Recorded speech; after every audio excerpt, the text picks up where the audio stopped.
We're grateful for the success of our county fair, the fellowship, the joy, and the sense of community that the event brings to us every single year. As we begin our meeting, we ask for wisdom, humility, and clarity. Help us to lead with integrity and listen with open hearts as we serve to make decisions that improve our county. May everything we do here today reflect respect and an unwavering commitment to our residents. In your heavenly name we pray. Amen. Amen. All right, so our veteran-led pledge today is by Aviation Electronics Technician 2nd Class Tommy Spence. Spence served for 5 years in the United States Navy, serving in the security forces at locations in the Middle East and the Persian Gulf. He is a decorated veteran, earning awards including the Iraq Campaign Medal, Global War on Terrorism Medal, Navy Battle E Ribbon, and Navy and Marine Corps Achievement Medals, among others. He joined the Navy after September 11th, 2001, to serve and defend his country, and during his service, he learned that true service is selfless. Now a Middleburg resident, he volunteers his time supporting military families, veterans, and youth through organizations including TAPS, the Wounded Warrior Project, Carry the Load, Canines for Warriors, the Till Valhalla Project, and Clay Powell. We thank you for your service to our country and your continued commitment to our community. Please lead us in the pledge, and then you could say a few words if you'd like.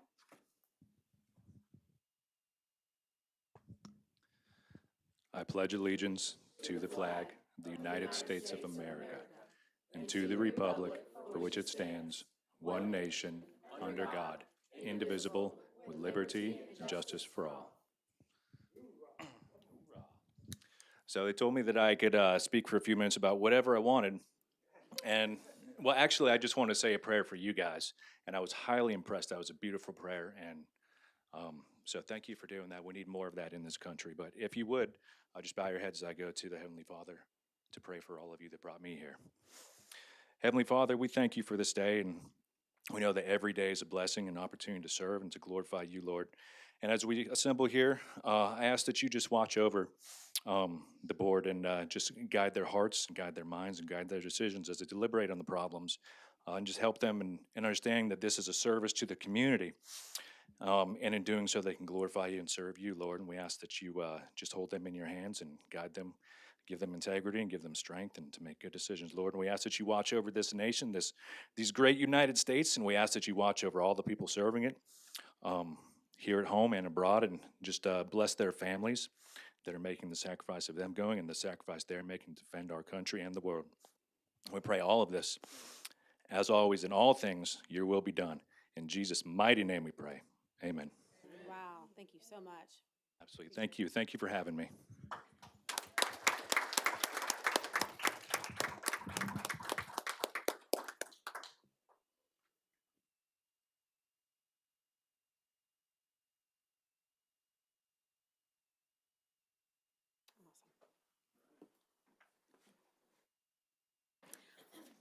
I don't remember that ever happening. Thank you so much. That's very touching. We really, truly appreciate that and need all the prayers. Yeah.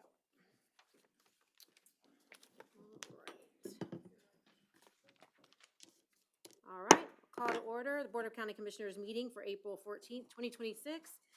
All of my fellow commissioners are in attendance, and we will go on to pet adoptions. Okay, our first cat today is Gustav, a neutered male, domestic short hair, 6 years old and weighs 15 pounds. Meet Gustav, the 6-year-old king of sass who struts around like he owns the building.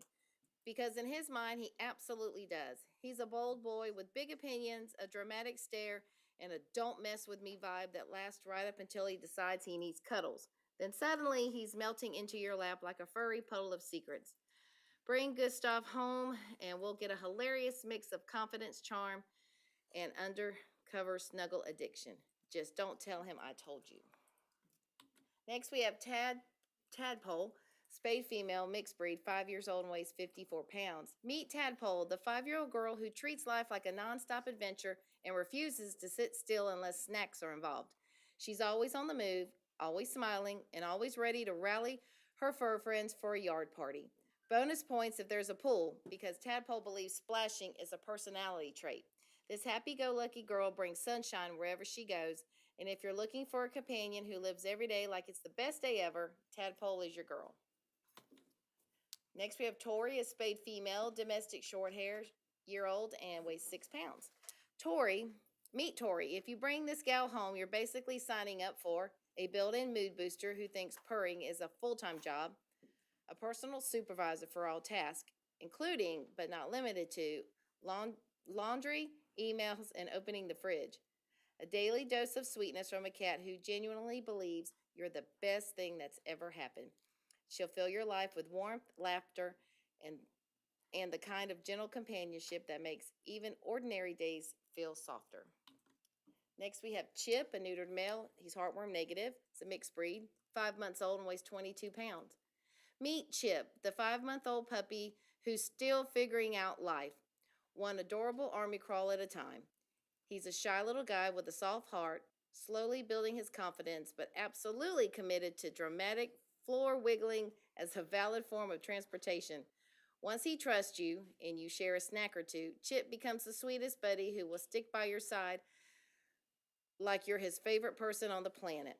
Adopt Chip and you'll gain a gentle, goofy friend who reminds you daily that bravery comes in small, wiggly steps. If you're ready to meet your new best friend, our adoptable animals are waiting to add some extra love and fun to your life. From wagging tails to purring kitties, we've got the perfect companion just for you. If you want to see who's available, you can head over to our website and meet our adorable crew looking for their forever homes. If you have questions, you can drop us a line at clayadoptions@claycountygov.com and let's chat. Don't wait. Your new best friend is just a click away. And you'll see a little baby kitten there. He's pictured. Bottle babies are in need of a foster home. Please call the shelter for more information. We are always in need of foster homes where they can grow, receive socialization, and even medical fosters, and get the care they need until they are ready for adoption. Could you provide a loving temporary home for one of our foster animals? If so, please contact us at clayfosters@claycountygov.com. And finally, if you're interested in helping our furry friends, but you can't bring one home, please take a look at our Amazon wish list. We are always in need of items for the shelter animals. Just go to amazon.com. And that completes our pet adoptions. All right, would my fellow commissioners meet me up front for a proclamation?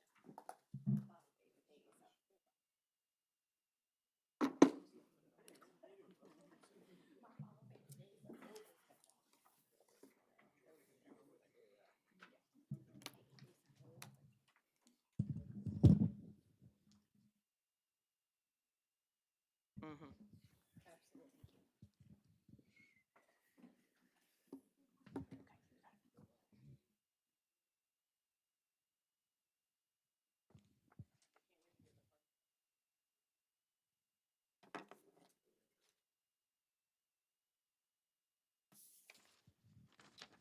right.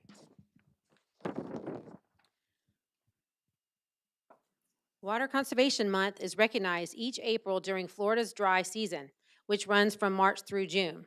We have our water conservation partners here with us today from the St. Johns River Water Management District, Clay County Utility Authority, and the Clay Soil and Water Conservation District to help us with the recognition. If everyone could come forward. After we read the proclamation, we welcome some brief remarks.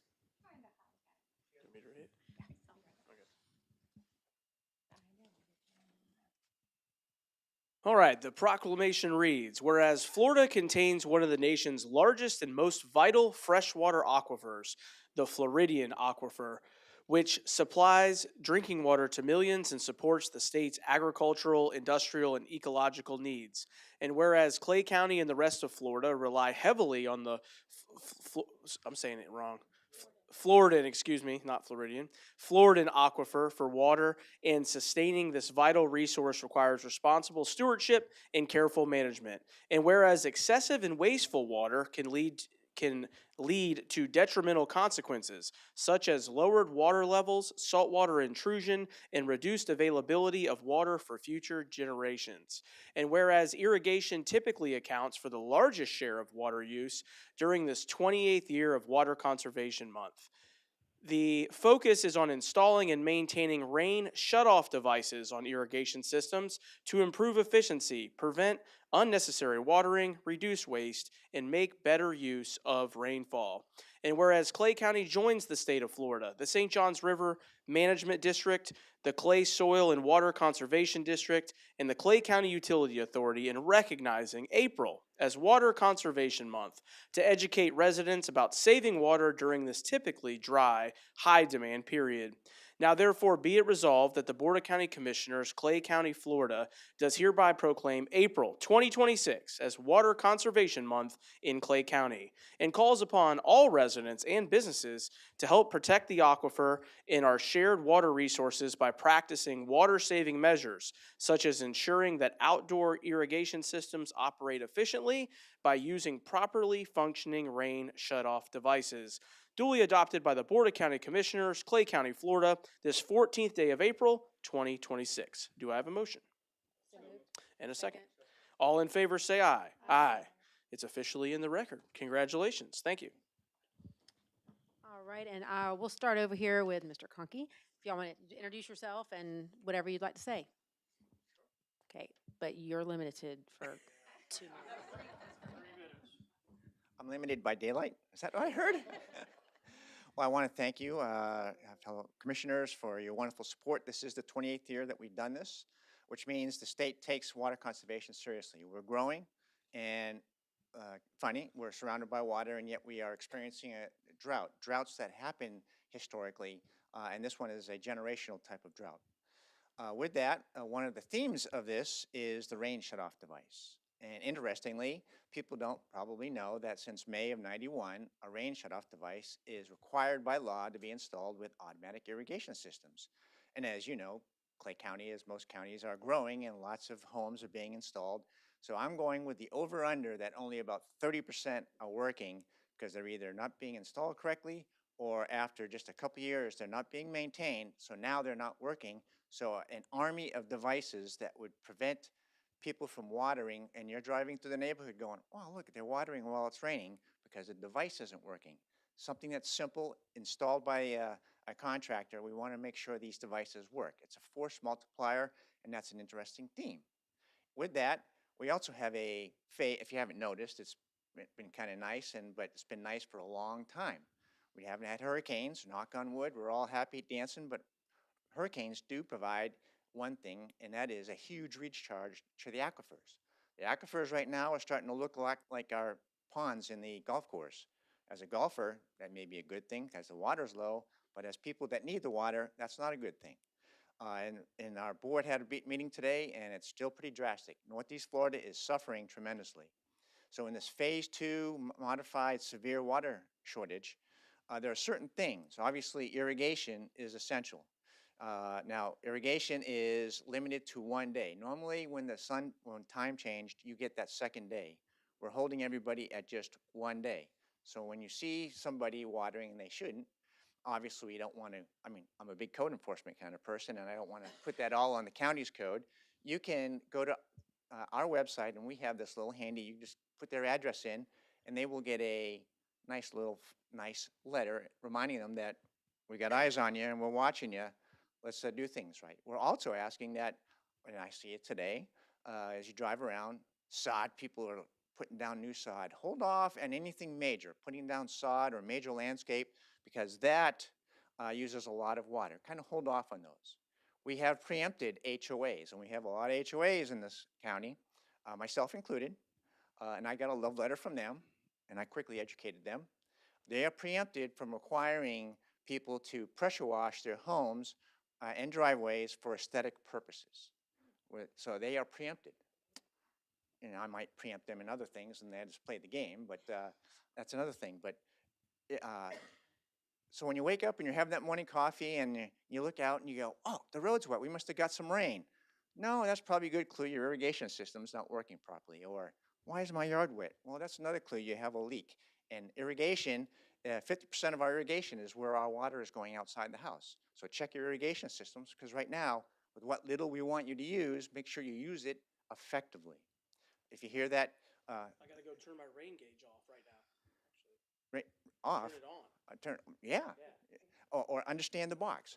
So things are happening that may be nice for us, but are stressing us. We're growing, and we really have to take care of that inexpensive water that is several hundred feet below our feet right now. So please help us out and do the right thing. And oh, by the way, when you conserve water, you save money. So now that V's Pizza with a beer or soda, when the kids are going to the Clay Fair, you save that money, boom, you can have some fun and do the right thing. So thank you again so much.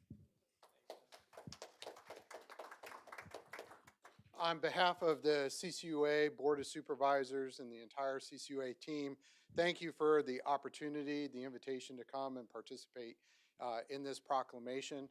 As the wastewater, reclaimed water service provider in Clay County, water conservation is huge to us. And we're also a leader in the state of Florida when it comes to water conservation. Over a third, probably close to 40% of our customers have reclaimed water services. We've also have a lot of customer outreach. We've even leveraged technology to prevent leaks, leak detection. So our system is now automated to where your meter sends a signal, and if it's running for 3 days continuously, you're going to get an automatic alert if you've signed up in our system, making you aware of the continuous usage. So we are trying to leverage technology to empower our customers to monitor and conserve water. On top of that, when there are leaks or wanting to know about how to set up irrigation systems, if you're a customer of ours, we offer free water conservation assessments to our customers. So you just have to call up and set an appointment, and we'll send a service tech to help you look at your irrigation system and water use so you can optimize that. So we are a leader in the state of Florida when it comes to water conservation. From the management team, we are absolutely committed to remaining a leader in water conservation with the work we're doing from Project Quench and other types of water treatment. We're going to remain at that leading edge and not the bleeding edge. So we're going to keep Clay County in good shape.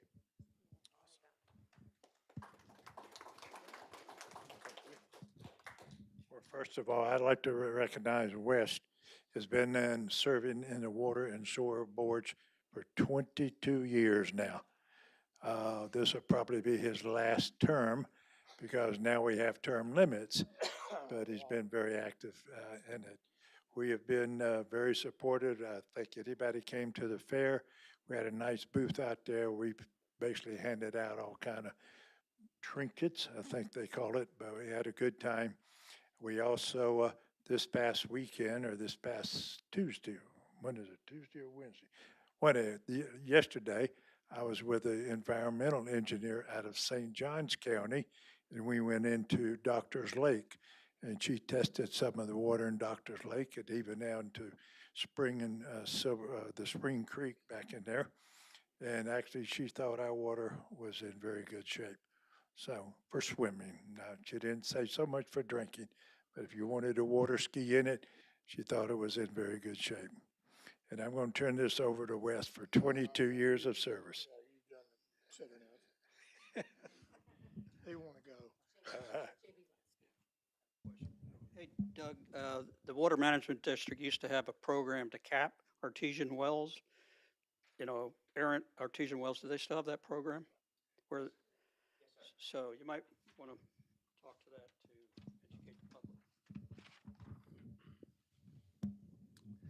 Yes, we've had a program that we pay to cap artesian wells, and these are old well systems from the early years in the century when Florida was developing, mostly down in the middle, but we do have several, and we pay to cap it, and those are basically your free-flowing wells that used to be used, but they're still used.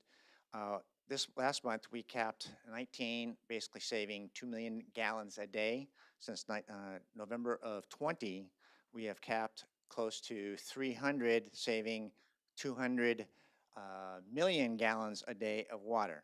So if you know an abandoned or not used well, give us a call. We go evaluate it free of charge. We'll cap it, and that is obviously a huge. So thank you for bringing that to our attention, sir.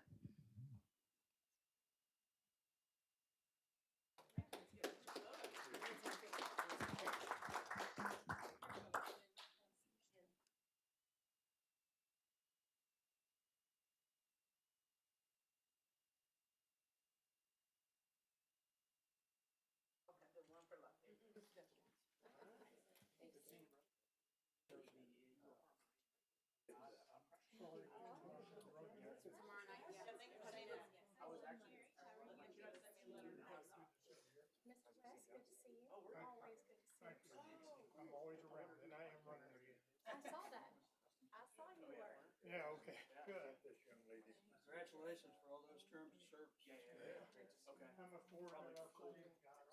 Yeah. Thank you, sir. Appreciate you. Wes, Doug, pleasure. let me ask you a question. Have any literature y'all? Water management deal. How do I get in touch?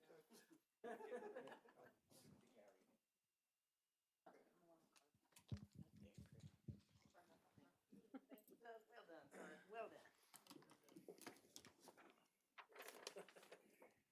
Thank you, Gary. Thank you, Wes. All right, so we will move right into presentations. Our first will be our Clay EDC update. With Crawford.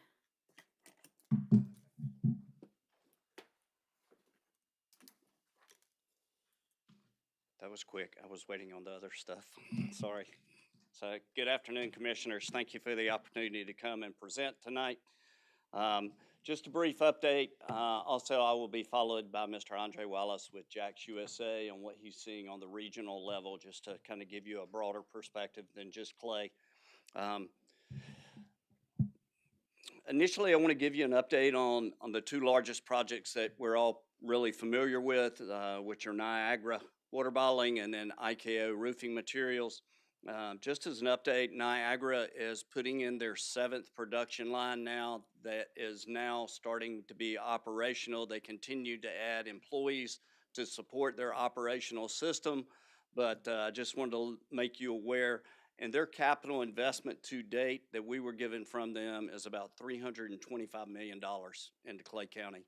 So for those of you that write checks for things, that's a pretty good check. So we're really excited about them partnering with us in this location. The next one I wanted to give to you is just a little update on IKO. So that's what it started out as a couple of years ago. And this is a site, as you can see, on 301, corner of 218. In the bottom left-hand corner is the old West Fraser Maxville mill that was there that has now been basically removed. I think there's still some concrete asphalt out there. But IKO is immediately north of that site. When they started talking to us, so they will be a 3-phase development. They will have an initial first phase, followed within a year or so by their second and third phases. But the first phase are asphalt shingles that we're all used to. As a reminder, this site worked out really well for them. They needed access to the interstates. This is about 10 to 15 minutes south of I-10 along 301, which basically gives them divided access highway to the interstate, and then I-10 going east and west back over to 95 and I-75. It also has rail service that you can see adjacent to US 301.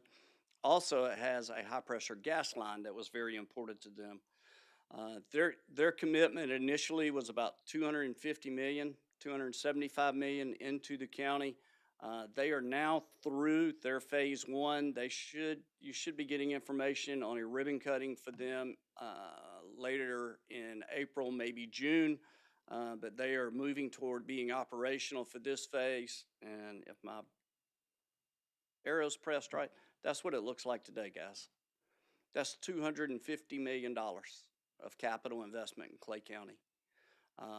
Just as a reference point, we ran some rough numbers. I think I've mentioned this before. When it was zoned ag land, we just kind of took that parcel and divided it by 100 acres because round numbers are quicker and easier for me. So it paid about $460 annually in taxes as ag. They will pay close to $25 million over a 15-year period into Clay County, and that is after the Rev Grant rebate from you guys. It just goes to show you that investing in industry and jobs and opportunity, what a foundation it creates for Clay County, which, for a lot of years we did not have that, but now we have these opportunities. And so as we continue to grow and develop, you should have a foundation from industry that helps take some of the load off residential properties and spreads that load and a higher tax base across large industrial projects. It's 250 million. They're right around about 75 employees right now. They expect to start phase 2 and phase 3 probably in another year. They want to absorb this. They want to get all these employees trained, and then they will bring on their additional operations for this facility. But it's just, as we've watched this go up, we've just been amazed at times it felt like it took forever, but at other times we're like, wow, you know, we're finally there. So just wanted to make you guys aware of that. Also wanted to give you a brief update. So we've been patiently waiting.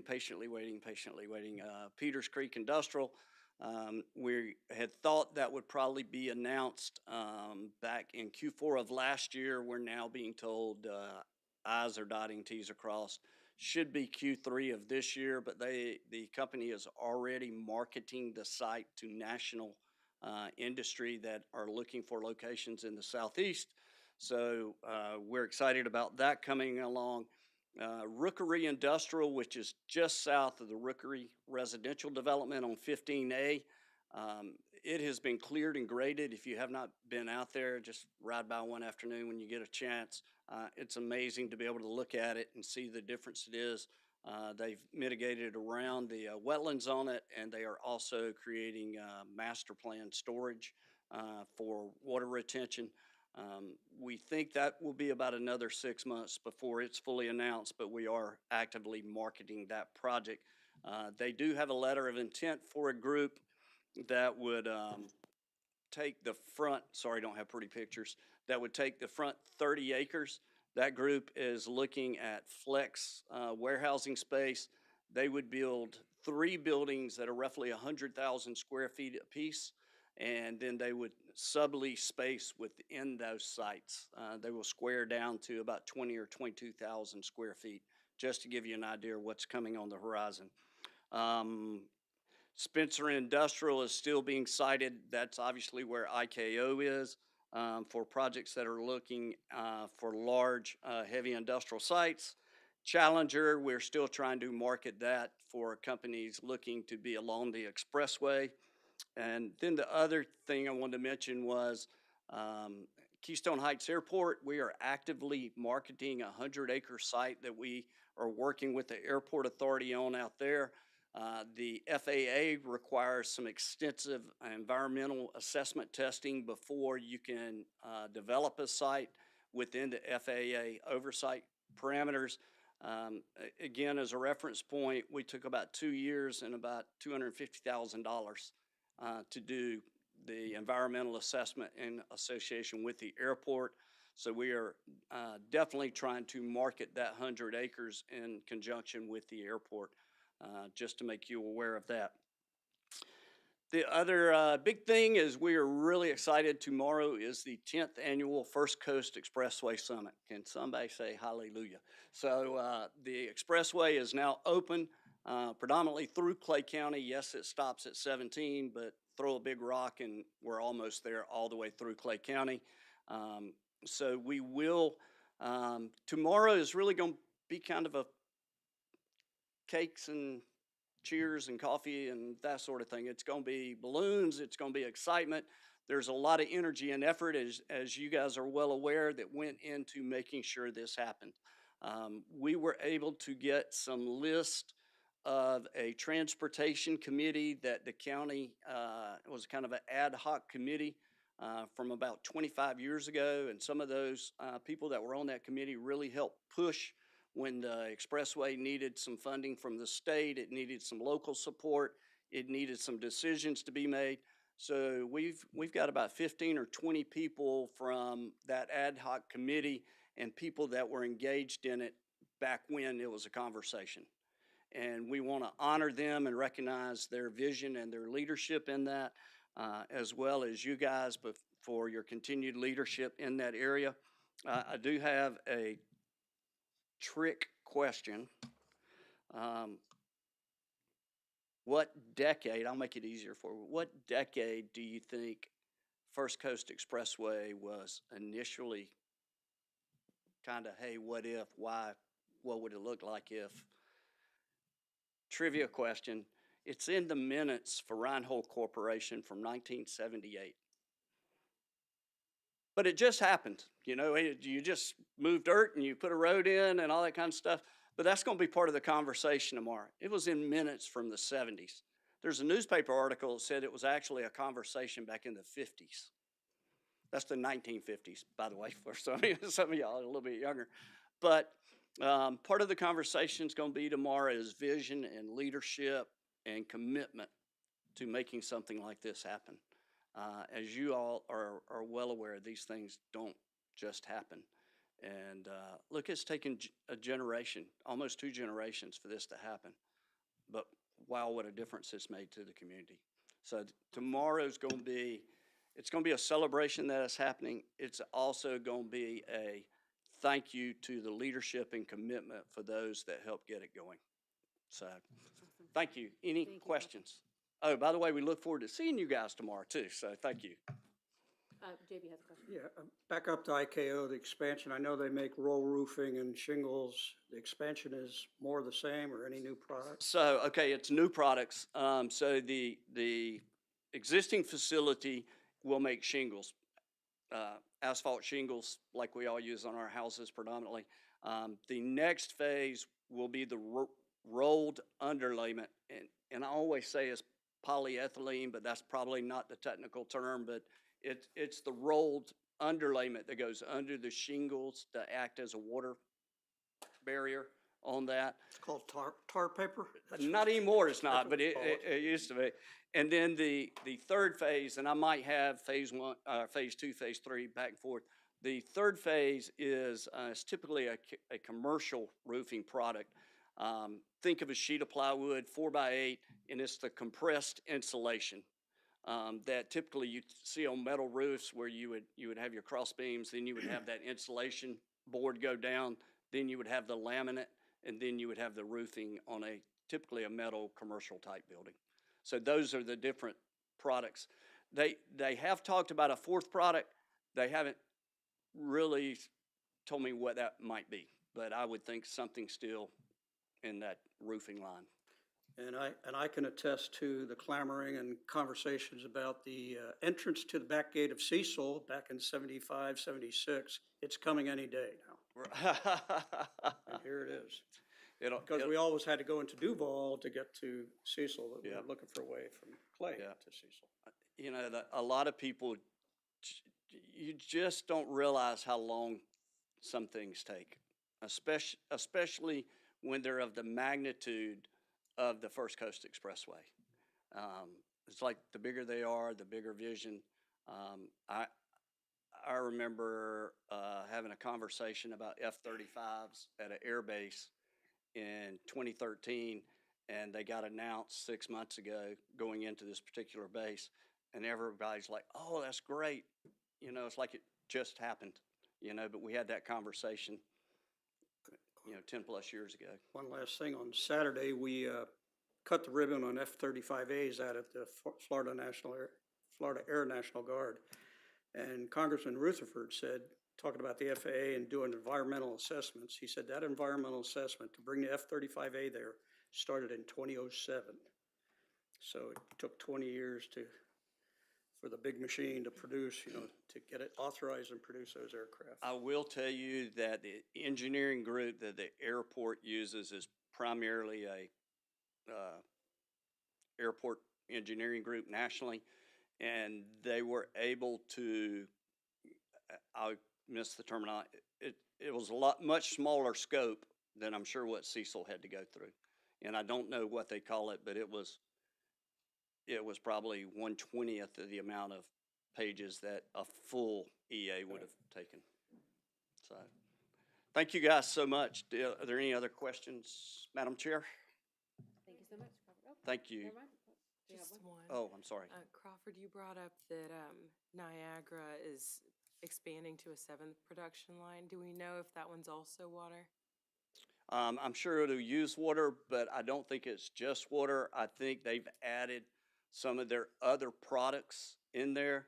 I can find out exactly what they're making, but I don't think it's additional bottled water. I think it's a different product. Excuse me a minute, Jeremy, do you by chance know what this?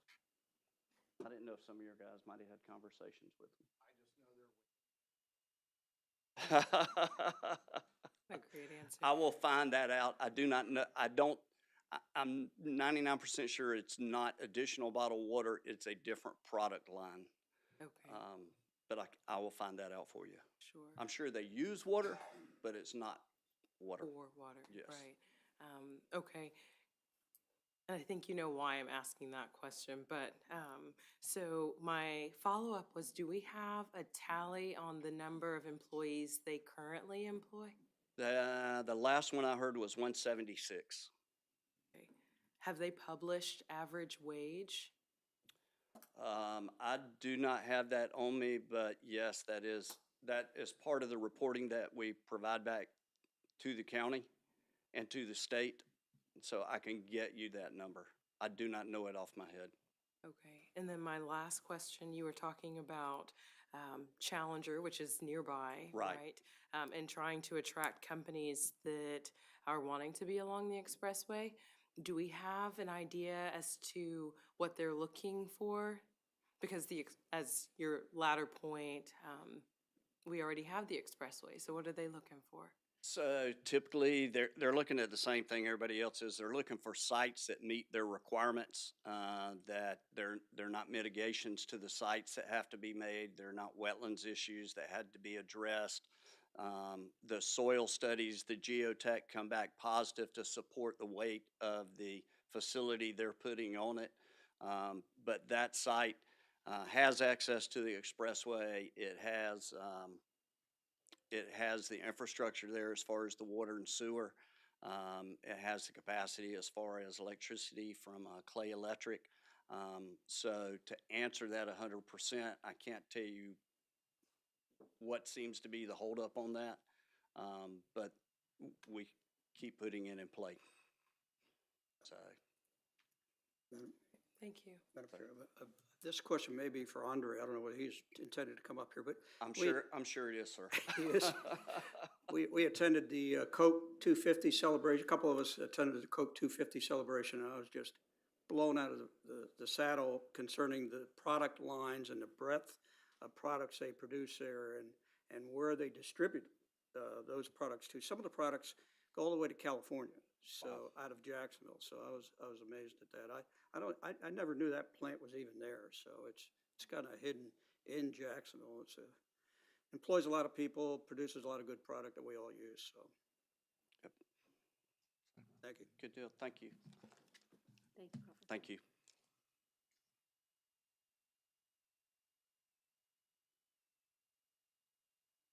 You might want a phone. Yeah, thank you, sir. Hi. Good afternoon, good evening. Andre Wallace with Jack's USA Partnership. And thank you all for your support in economic development for this region. As Crawford's indicated, economic development is a long game process. And it takes a number of years for some projects to move forward. Sometimes it takes only a few months. But I will tell you that in the relationship with Clay County, over the last 15 respective months, we've been able to share 54 projects with Crawford and team here. And of those 54 respective projects, we've been able to get responses for 20 of those respective sites. So that means that 34 of them didn't meet the criteria. Your sites didn't meet the criteria for those respective RFIs. A lot of what Crawford just talked about with regards to utilities, things of that nature, site being actually ready for those respective projects. But what's actually good is the following. You're seeing almost roughly 4 projects a month coming in. And so that's great activity for the region and for Clay County itself. If all of those 54 projects were to come to fruition, that would have been roughly 21,000 jobs for this region. That would have been $8.8 billion in CapEx. So the things that you're doing in terms of putting in money for infrastructure helps us be that much more competitive. And so I want to commend you and continue to recommend that you invest in infrastructure, because if a site is ready, that allows Crawford and I to be that much more, be in a position to advocate for that project to take a stronger look at your respective county. I understand the challenge.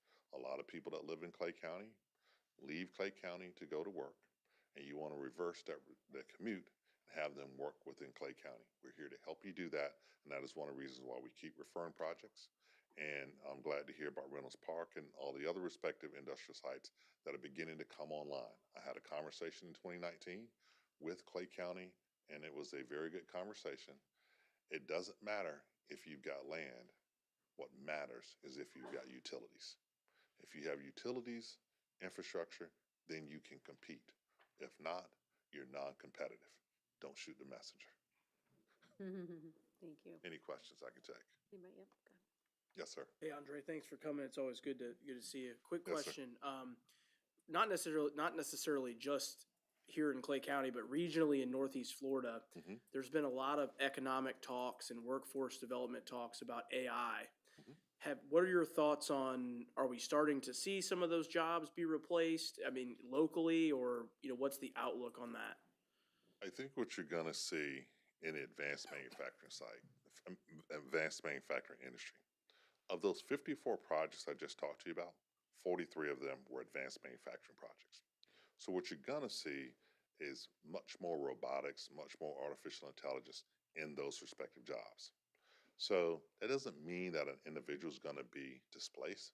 What it means is that from a workforce development standpoint, with St. John's River State College, with your K-12 school district, we have to upskill the individual to be able to use the artificial intelligence, to be able to use that information to help them do that respective job. And so that's where the opportunity, Commissioner, is going to lie from that standpoint. I'm not seeing where this job got displaced. I'm seeing that the company is saying we need people to be much more technically advanced in order to use the technology for these respective jobs that are coming. Thanks. Yes, sir. Anyone else? Aviation coming to Cecil. Do you know what the timeline is for that? Otto will be here talking with us next month in May. They look to get on the ground here this upcoming summer, and more movement between third and fourth quarter of 2026 into 2027. The good thing about them is they already have a $5.5 billion contract with NetJets for acquisition of their aircrafts. Workforce estimates? Over a 20-year time frame, it will be almost 1,250 jobs. And on the front end, roughly about $434 million in capital investment. And Howard was present probably last week.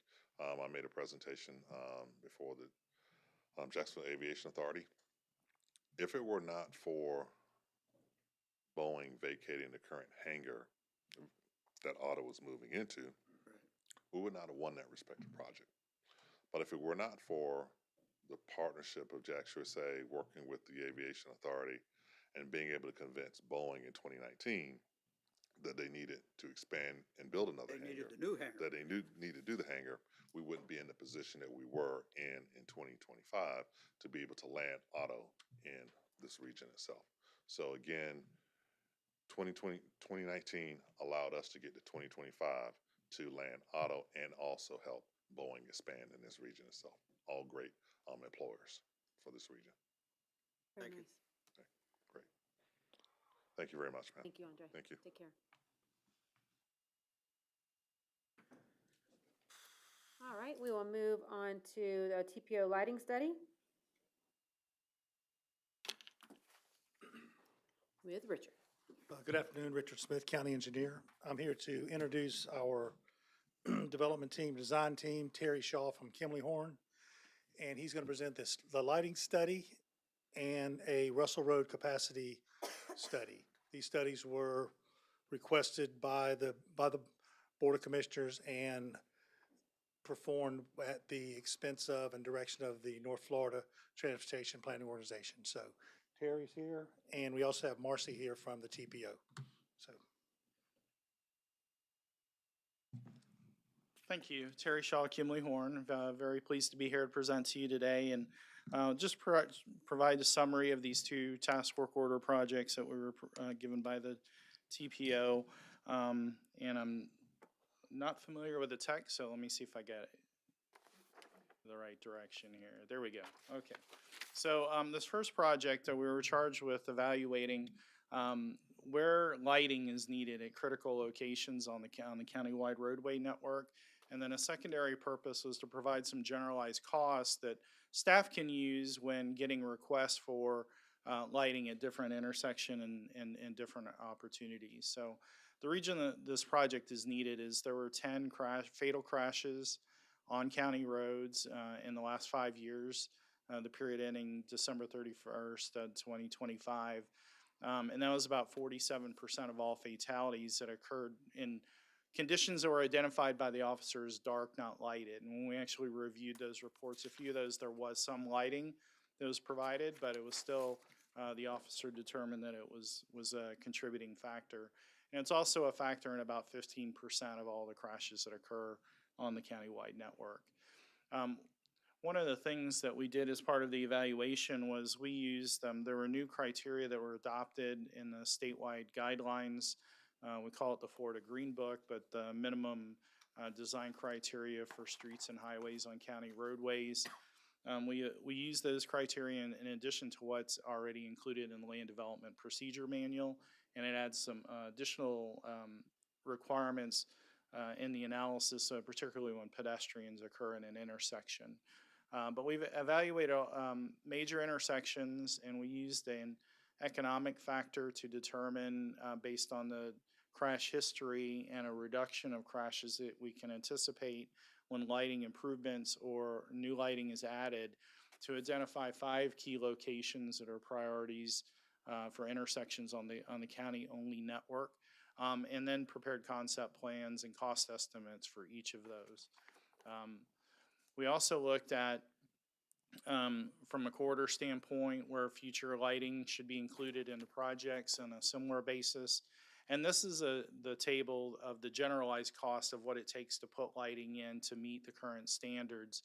And what we did is Clay Electric has a nice set of criteria that they use for general configurations that are listed on the left there, different types of intersections. And we added a per mile cost for a typical 2 or 4 lane roadway. Not only do we include the cost for the construction, but we also include what we call support costs, which includes the cost for the engineering, the permitting, utility coordination. And this just provides some great guidelines so that we can quickly look at if there's a need for a project, what's it going to take in the future in the programming cycle. We also looked at the operations and maintenance costs. In addition to Clay Electric, FP&L, Green Coast Springs Electric, and JEA provide the lighting operations within the county. And in those same configurations, they've established a basic tariff rate or a basic per monthly rate that they charge the county. And we, based on the concept layouts that we have, we provided this table to help with also that with planning. This doesn't include fuel adjustments. These rates are as of October of 2025, but when there's a run up in fuel costs like we're experiencing now, they have an approved way to adjust those rates on a monthly basis. So if you were to go and look at the actual bills that Richard gets, they do vary from month to month based on those fuel adjustments. So that's a summary of the first of the 2 projects. Just wanted to pause there and see if you had any questions about the results or the recommendations, or can dig deeper into the technical approach that we used. Chair. So my question would be, what would the cost be if we did not use our utility partner light poles? Do you know? Yeah, we included, and I'm trying to flip back, the screen's a little different. We did include on a new pole, or which the county would provide, or using an existing electric pole in those scenarios. Okay, I see that. I just didn't know on this. So on the priority locations, that slide, so when it has the 5 locations, lighting construction cost, is that using existing poles or? At each of these the first 4 locations, we actually prepared concept plans, and those would require new locations. And the costs also reflect in the generalized approach when there are when we have pedestrian crossings, we usually have to add more light poles, particularly in light of the the standards adopted in 2023. So that reflects like a concept design that you could move forward into final design construction documents. Okay. Thank you. You may have mentioned this in the beginning, but I might have missed it. So for the crash history, what was the sample size, like the year of the data? This is the year 2020 through 2025, a 5-year data set. And there were a total of about 4,200 crashes on the county roads. 658 of those were identified to occur in dark or not lighted conditions.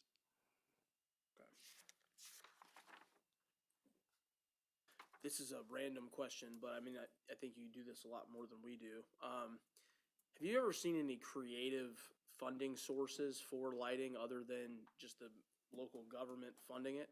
Well, one of the best opportunities right now, with the emphasis at the federal level, is the Safe Streets for All.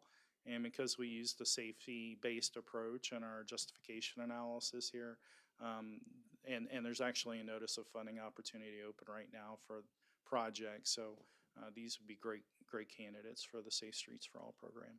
Well, good. We got one of those. I have a question.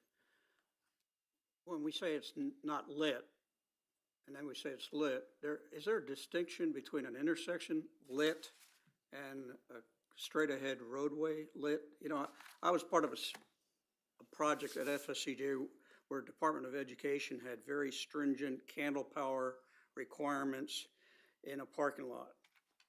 Is that the case with DOT on intersections and just straightaway roads? Yes, So- sir. There are actually 2 criteria now. Traditionally, what you do is you would model the light that's produced by each of the luminaires, and we have models that show how it would spread out along the roadway. And now there's also a new criteria where you consider how that light is reflected off the pavement condition and off of, and particularly the ratio of that lighting for a pedestrian or a cyclist in the area. So I guess, I think you answered my question, that if at an intersection, I would expect the candle power to be more prolific than on a straightaway without a crosswalk or signal light or something like that, so. Yes, sir, that's correct. We do now have to specifically model the pedestrian crossings. Yeah, thank you. Anyone else? All right, we'll move on to the next. Great, thank you. Still,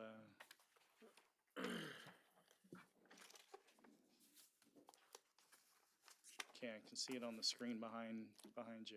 Oh, someone's working there. I won't push the buttons. Thank you. Thank you for the help. So the purpose of this project was to conduct an assessment of the capacity improvement needs along Russell Road. And we evaluated the section from 315B to Henley Road, as shown on the map here. We also included that all the 3 bonded transportation projects that have been under construction, they were all still under construction when we started the project, that they would be complete. So that was part of the foundation of that effort.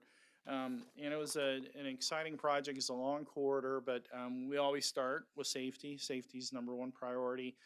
The crash history was definitely influenced by the work zones. 7% of all the crashes that occurred there occurred in the construction work zone. 39% was the most common type of crash is rear end. And that's really typical for this roadway with being a 2-lane roadway and the number of driveways that occur. Either people turning out, moving too slow, getting rear-ended, or someone rear-ending a vehicle that stopped in congestion for the intersections. And then on this corridor in particular, you saw 20% occur in dark, not lighted, versus about 15% that occurred across all the county-wide roadways. The traffic forecast was really the key part of this study. And we looked at a number of different scenarios and data sources to help us project the forecast. The first was we used the Bureau of Economic Business Research at the University of Florida, does demographic forecasts for all of the counties. Then we also looked at traffic trend analysis, the existing and planned land use along the corridor. And then there are two county-wide models or regional-wide models for travel demand forecasting that existed during the study. We started with the 2045 version of that model, and then the 2050 was released during the study. So we also considered that. But the corridor over the last 10 years is the traffic has grown by about 50%. So when you're driving that corridor, you're regularly feeling the pain. But if that trend were to continue on, the volume would increase to about 36,000 vehicles per day, but that's not really practical considering the amount of land that's available for additional redevelopment. And the forecast that we, in consultation with county staff and TPO staff, we actually recommended the lower growth scenario, which would forecast the traffic to grow by another 5,000 vehicles per day by the year 2050, or to reach 20,000 vehicles per day along the corridor. And with that, we have I'm sure you've heard the term level of service in your comp plan reviews, which is just a letter grade that we assign of something based on the traffic flow conditions. With a 2 or a 3 lane section, we'll be able to achieve a level of service D by the year 2050. So widening to 4 lane based on our selected growth forecast is all that's needed. And then to determine if a 3 lane section, you've probably seen, we call them continuous 2-way left turn lanes. You drive along the corridor and you turn both in. There's some safety implications of that design. We generally, if the driveway densities are more than 12 driveways per mile in one direction or 30 in both directions, and the vehicle is, the volume is less than 17,000 vehicles per day, then a 2-way left turn lane can be applicable. But in this case, a median is warranted because of the high driveway density and the high volume that we'll experience in the design year. So our ultimate typical section that we recommend for the corridor by the year 2050 is a 2-lane divided typical section. And this is very similar to what was recently constructed on Sand Ridge Road. But because of the limited right-of-way that we have available there, we actually propose a narrower median. That median would be interrupted with left turn lanes at intersections and other locations as warranted and appropriate. But just a general picture of what the recommended typical section would be. The cost to implement that section, we developed some concept plans for the corridor. With the median section would be about $60 million once you account for design, environmental mitigation, and CEI added in. So a pretty hefty price tag there. But there are opportunities, short-term improvements that are needed. There are still gaps in the sidewalk that's not fully connected throughout the corridor, particularly north of Sand Ridge Road. And also providing shoulders along the corridor would be a safety enhancement. So that concludes the recommendations of the study, and happy to answer any questions. Okay, I'll go first. So I heard your study yesterday or whenever it was, and then again today. And to me, it kind of looks like you're recommending it, but however, that's not the case. And so I want to really make sure we say that. Yes, ma'am. Richard can attest to that there are other areas that will need it faster than this. And everyone knows that this is my backyard, and before the projects, we were begging for more places to be able to drive on 209. However, wonderfully enough, we have a roundabout now. We have, it's going to be even better when the 4-lane opens on 209, going towards 17.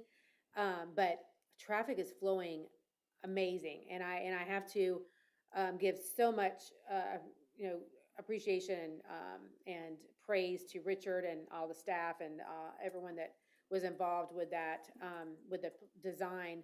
I think everyone in our in my community, in my area, was saying, "What are they talking about? Like, they're crazy, and like this is never going to be better." And Sand Ridge Road, oh my gosh, like, and what you just said about Sand Ridge, that is something that we all, definitely people that drive it every day, said, "What in the world are we doing with this median?" And so I'd like for you to kind of go back a little bit to that reason why that median is there. Yes, it'd be nice to be able to go as fast as you can down Sand Ridge Road, but that is not what that corridor is for. There are tons of houses, and that is what that area was designed for in our plan. So tell us why that median is there and why that is such a good thing for that area. Yeah, I wasn't involved in the Sand Ridge Road project, but I can speak in generalities. Yes, So, you know, it was that same yeah, thing, with the, like you said, and, I explained based on the total volume that moves down the road every day and the number of driveways, once you get to a certain point, the left turns that occur out of those continuous left turn lanes ends up becoming a greater safety problem than the operations that it helps relieve by moving the left turns out of the through lanes, and maybe because of the access management where you locate the median openings and the intersections, the minor inconvenience that you might have from having to make a U-turn and come back to your driveway. So generally, it's a over a 20% reduction in crash rates. Moving in those situations when you move from a continuous two-way left turn lane to having a divided typical roadway. So it's based on safety to get people from point A to point B, to get them there as fast as they possibly can, but in a safe manner. And, you know, we've been able to see that, that traffic is constantly flowing. I mean, you may not be going 50 miles an hour anymore, but you're getting there. You're not having to stop. You're not having to wait for people to turn left because they are in their lane. It just really has been a great thing. As also with this area, we have so many different places we can go now. We're not always all stuck on going on Russell Road. And that has been a wonderful thing. And Richard was talking about how fast he got to the fairground the other day from that area, compared to the way it used to be. It's just a great thing. So I have to back down. I think Russell Road is fine for right now, and I probably get bashed again, but it's the truth. I mean, the only time I slow down in the morning is because 17 traffic light is having issues, or everyone's having to slow down to get across the ledge that's on 17 that, you know, DOT is busy working on. But otherwise, we're flowing, and so it's been a great thing to see, and to actually see the plan work, and know that we're going to be okay in the future. And, you know, yes, we're going to continue to grow, and there will be a time eventually. I think the bike lanes that Richard said, you know, right away for the bikes, we do have an issue on Russell Way Road for that. It's very narrow, and we've had people, you know, hit on bikes, and, you know, and also with the sheriff's office not even being able to have places to stop people. There's just very narrow there.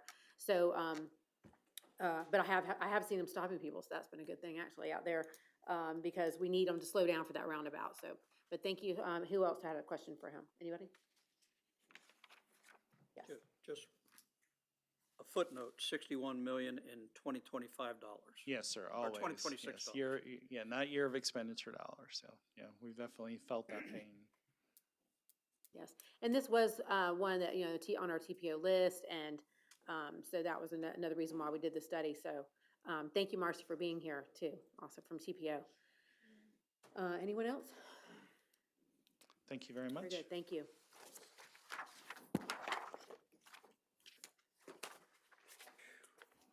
All right.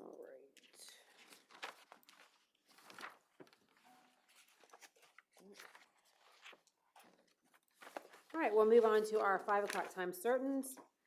Number 21, public hearing on Orange Park Medical Center, DBA HCA Florida Orange Park Hospital's application for renewal of a certificate of public convenience and necessity for ambulance service with Jason Borey. Or, no? Good. Chief Mock, okay.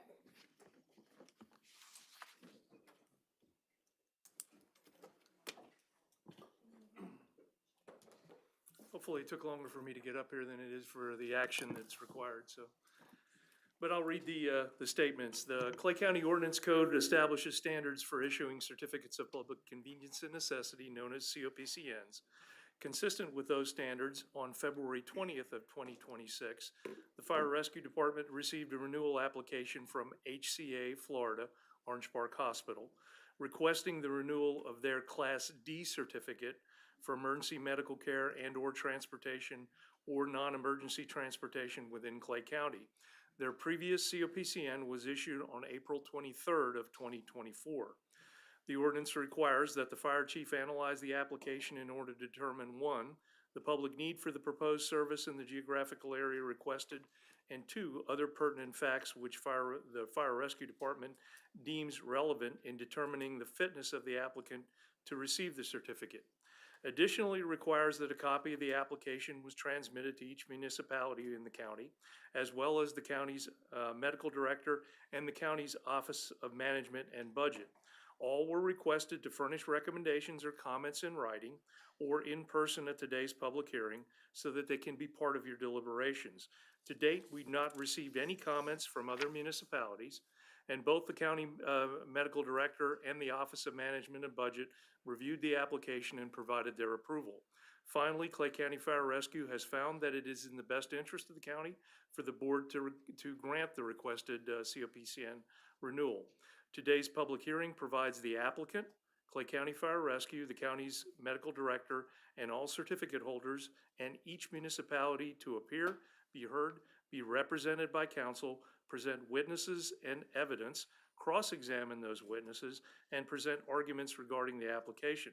At its conclusion, you as the board shall, based on competent, substantial evidence presented at the public hearing, as well as consideration of all factors and information provided, find whether the residents of the county would best be served by granting this renewal request, subject to any conditions and or limitations, or by denying the application.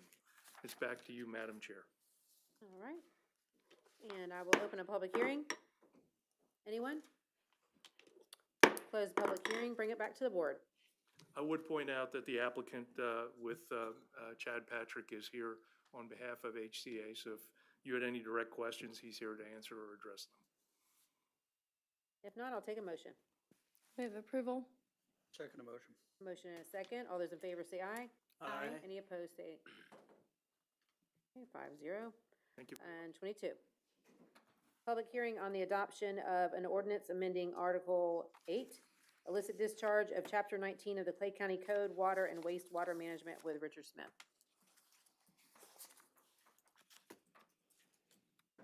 Richard Smith, County Engineer. This is an amendment to an ordinance concerning our standard operating procedures for treating illicit discharges, such as an oil spill or something on a accident on a state route. We have the NPDES requirements, which are, we have our set for county roads, county ditches, county pipes, county discharges. Florida DOT has also their own permit for State Road 17, 16, Kingsley Avenue, Blanding Boulevard.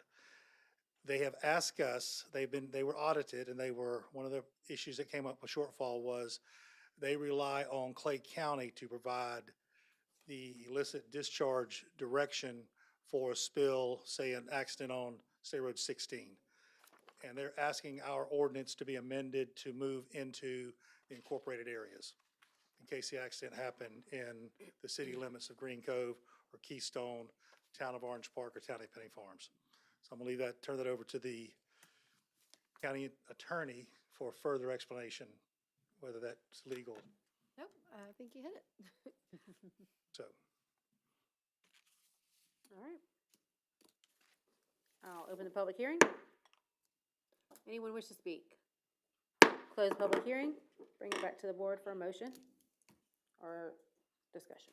I'll move approval. Second. All right, motion and a second. All those in favor say aye. Aye. Any opposed? All right. We will go way back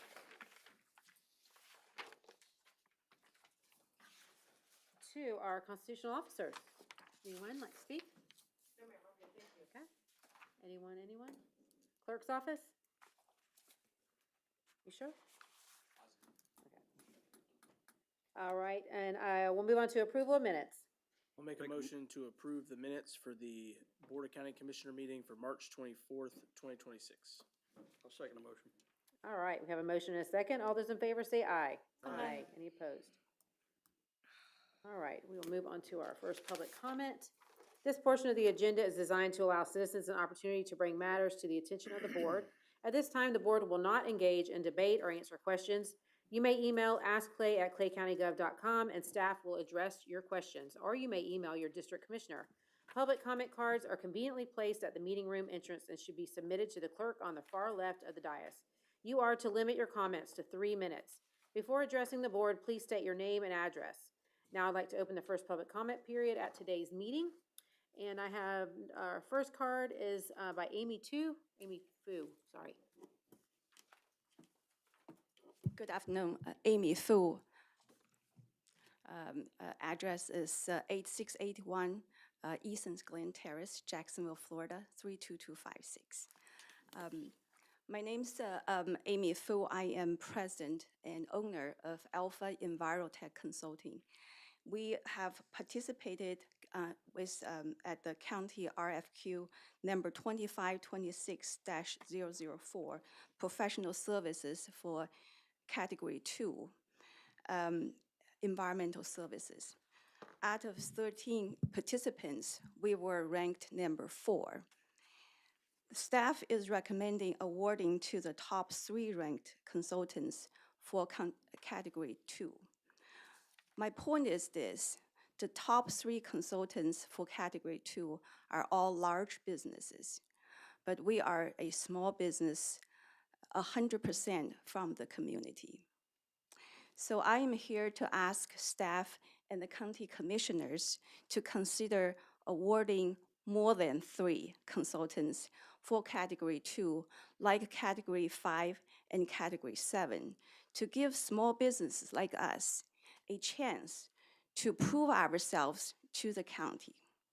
The fact is this: if county does not consider small businesses, opportunities like this will never come to us.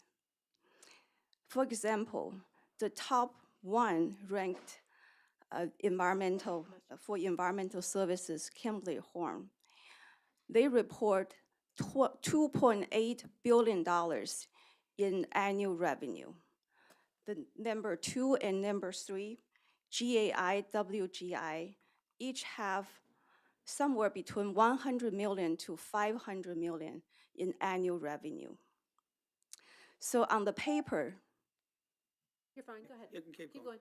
on the paper, it would be very hard for us to win. But in what we do, we can do just as good job as a large business. So again, I'd like to ask you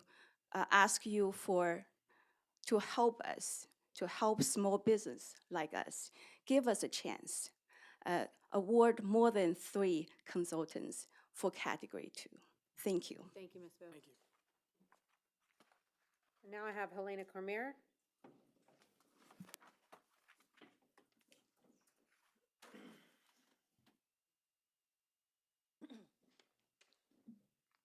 Hello, my name is Helena Cormier. My address is on file. And I just want to say thank you again for everything that y'all have been doing to help with Rolling Hills, and especially with staff, with Beth and her trying to help go over our documents for our PUD and being able to explain how much land we have with our green space and parks and ponds, and just making sure that we're in compliance with everything that we need before this developer sells off this last piece and we make the different decisions. So we do have a meeting tonight, and we are this close to having everything kind of solidified. So thank you from the bottom of my heart on this one. I could not have done this without everybody working together and us trying to figure this stuff out. And when we were watching the traffic study and when he was presenting that, I saw the number on there about the rear ends and that 39%. And again, I've spoken before. Our son was one of them that got hit on 209B, just standing there, sitting there, waiting to leave because somebody was in front of him. And so now, so I've been a strong advocate for the roundabout. And now as we're able to see that and people are learning how to use them and doing the different things, and I hope that we can see those numbers be reduced, because it's definitely life impacting for people when they get their cars totaled from being rear-ended. So thank you for everything y'all are doing to help keep this county safe. Thank you, Elena. Anyone else for public comment? All right, I'll close public comment and go on to consent agenda. Madam Chair, I'd like to pull items 4 through 10 for discussion.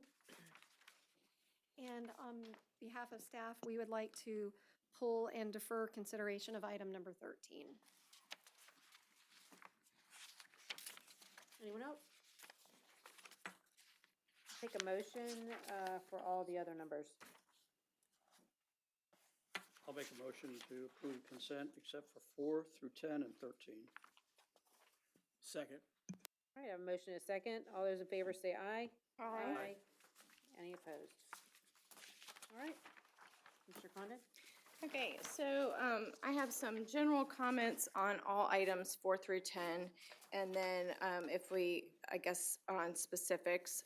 So I will say for the record, I have never met Miss Fu, and I have no idea really much about your business except what I saw online, and except that I happen to work in the same industry, and so I did go and look at your website.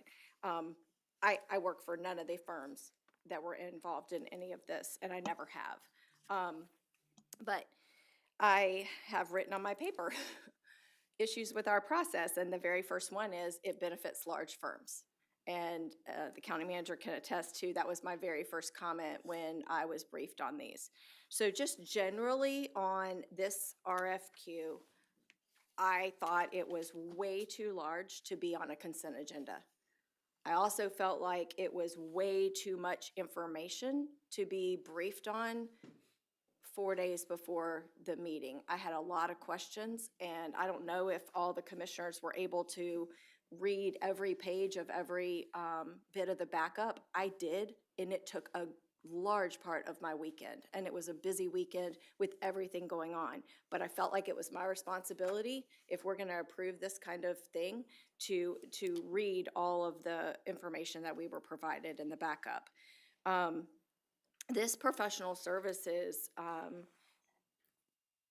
contract has gone from one category, one general category for us 4 to 5 years ago, to now it's come back to us because it was approved, excuse me, for a 3-year contract, and then it had a couple of renewals on it, and at that time, it was 3 firms.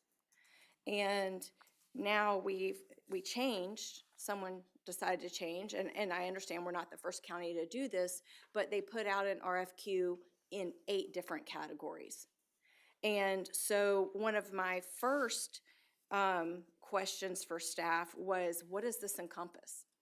And so professional services actually is governed differently under the Florida statutes than regular contractual services, and it has to comply with the Consultant Competitive Negotiation Act. And so because of that, staff can't ask for pricing. So none of these evaluations that were done by our staff to come back and make recommendations to us have any consideration for pricing, except that's one of the biggest things when you're considering taxpayer dollars. So even if you have 3 firms, so in the category 2, in the environmental services, there are 3 large firms. Karen said based on what she could see, they have similar pricing schemes, but that doesn't mean that's gonna be the best use of taxpayer dollars, which is what our fiduciary responsibility is to do. The other thing I ask is, how much money do we spend on these contractual services? Well, partially because of the way the clerk's office does the accounting work, where they match up the projects with the, they put the design work under infrastructure, so it's really difficult to pull out. So I had a conversation today with Reg about possible options, and he and Troy have come up, and MJ have come up with some ideas to present to the clerk's office about different ways that we can categorize this so they can get a full spend. But based on the questions that I asked, staff said in the round for the past 3 years, we've spent about $500,000 in these design services separate from big projects. Because in 2024, the statute changed. So before 2024, all the projects that they could use these services for had to be under $2 million for the construction of the project. But in 2024, now, today, it's $7.5 million. So in this now, with whatever we approve tonight, which I imagine that we will approve something, Radar Road design could have been done completely without coming to this board.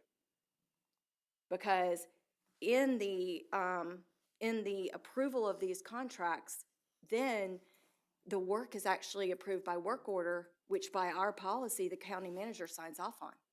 He can sign off on $7.499 million in expenditures that don't come in front of this board. And so if it's a project, so take Radar Road, and I'm not picking on Radar Road. I think Radar Road's a good project, and we're paying for it in a good way. But my point is, there might be a time that we say the design of this is just way too costly. We would pull it back and say we need to revisit a different way, or we need to reprioritize these projects.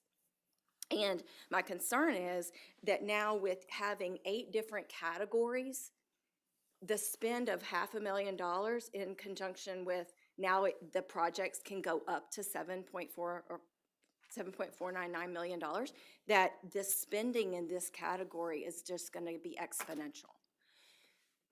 And I made Sharice really nervous earlier today. Most of these are going to help her department's work. You know, when we talk about planning, we lost our county surveyor, so surveying is going to be really important. The geotechnical, the stormwater projects we know we have to do in conjunction with the road projects we already have to do. I'm not suggesting that staff doesn't need help, but I think it was probably 4 years ago, Heather, I don't remember exactly, I asked the question on the board floor, we spend so much on engineering and design services, would it be more beneficial for us to do less of that and hire more staff? And that's when Richard hired Taylor, and he got some more staff. And so obviously it played out to be cheaper. He got the staff he needed. And so I just wanted to bring these things out for discussion. I think it's really important to discuss. So those were my overall comments. The other thing that I think, and some of that stuff we can't control because of statute. But what we can do is we can advocate to our state legislative delegation about possibly trying to change the statutes. And so, that's no derogatory to any of the great firms that we've had bid. It's just a matter of protecting taxpayer dollars. And as things are getting more and more squeezed on our budgets from proposals out of Tallahassee, we may not have the money to do these things. And then the final thing that I was going to say is because it's not the right paper, sorry about that. I wrote on 2 different agendas. So I did have concerns specifically. I didn't have concerns with item 4 directly. I didn't have concerns with item number 3 directly, which is transportation, planning, and traffic. I didn't have issues with planning and study services. I've said on the dais, I think, and it's not because he's in the audience, but I think Mark Shelton is the best in the business in planning, and so I was pleased to see that, the way it came out. I hope that they will honor, because he was listed in the proposal. I don't have an issue with landscape architectural or the geotechnical or the structural civil engineering services. Surveying, I have concerns about, because we just lost our county surveyor, and so surveying could get quite expensive. And I did have a conversation with Richard about whether this actually met the needs that he's gonna need with a surveyor. He needs somebody to be able to turn on a dime. And so I don't know what you wanna do with that one. And then, so those were all of them. And then the other one was the environmental services. So my issue with the environmental services was that exactly what Ms. Fu said. Those aren't environmental firms. And it's not that they can't do the work, but they, listen, I make my living being billable and to my clients. And I understand how billability works, and when you're a large firm and you have one contact, so you reach out to that contact, then that contact has to send it to a different department, and then that becomes billable at every, they read an email, it's 15 minutes of billability, which is great in the private sector, but it's not so great when it's taxpayer dollars. And then my final thing I just wanted to share with you all is that I ask staff questions about how are these evaluated? And the evaluation criteria has not been visited overall since there was a Commissioner Cummings on the dais. Now, we've revisited some of the criteria about 3 years ago, but my challenge to that and my request is to staff is that we would revisit the evaluation criteria primarily around location.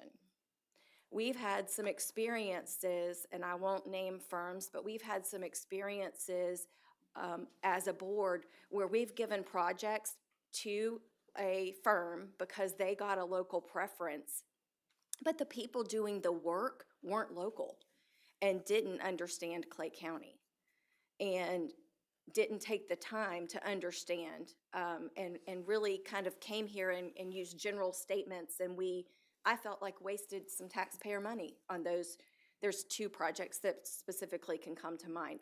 They're not under these services, so I won't bring them up, but I just wanted to share that with you because, so they get 10 points if they have a Clay County office, but that doesn't say that the employees who are gonna do the work are in Clay County. They could be in the Orlando office, which has happened to us in the past. So so those were the things I wanted to share with you all and to have that discussion because I thought it was important because I think this could become a really expensive line item.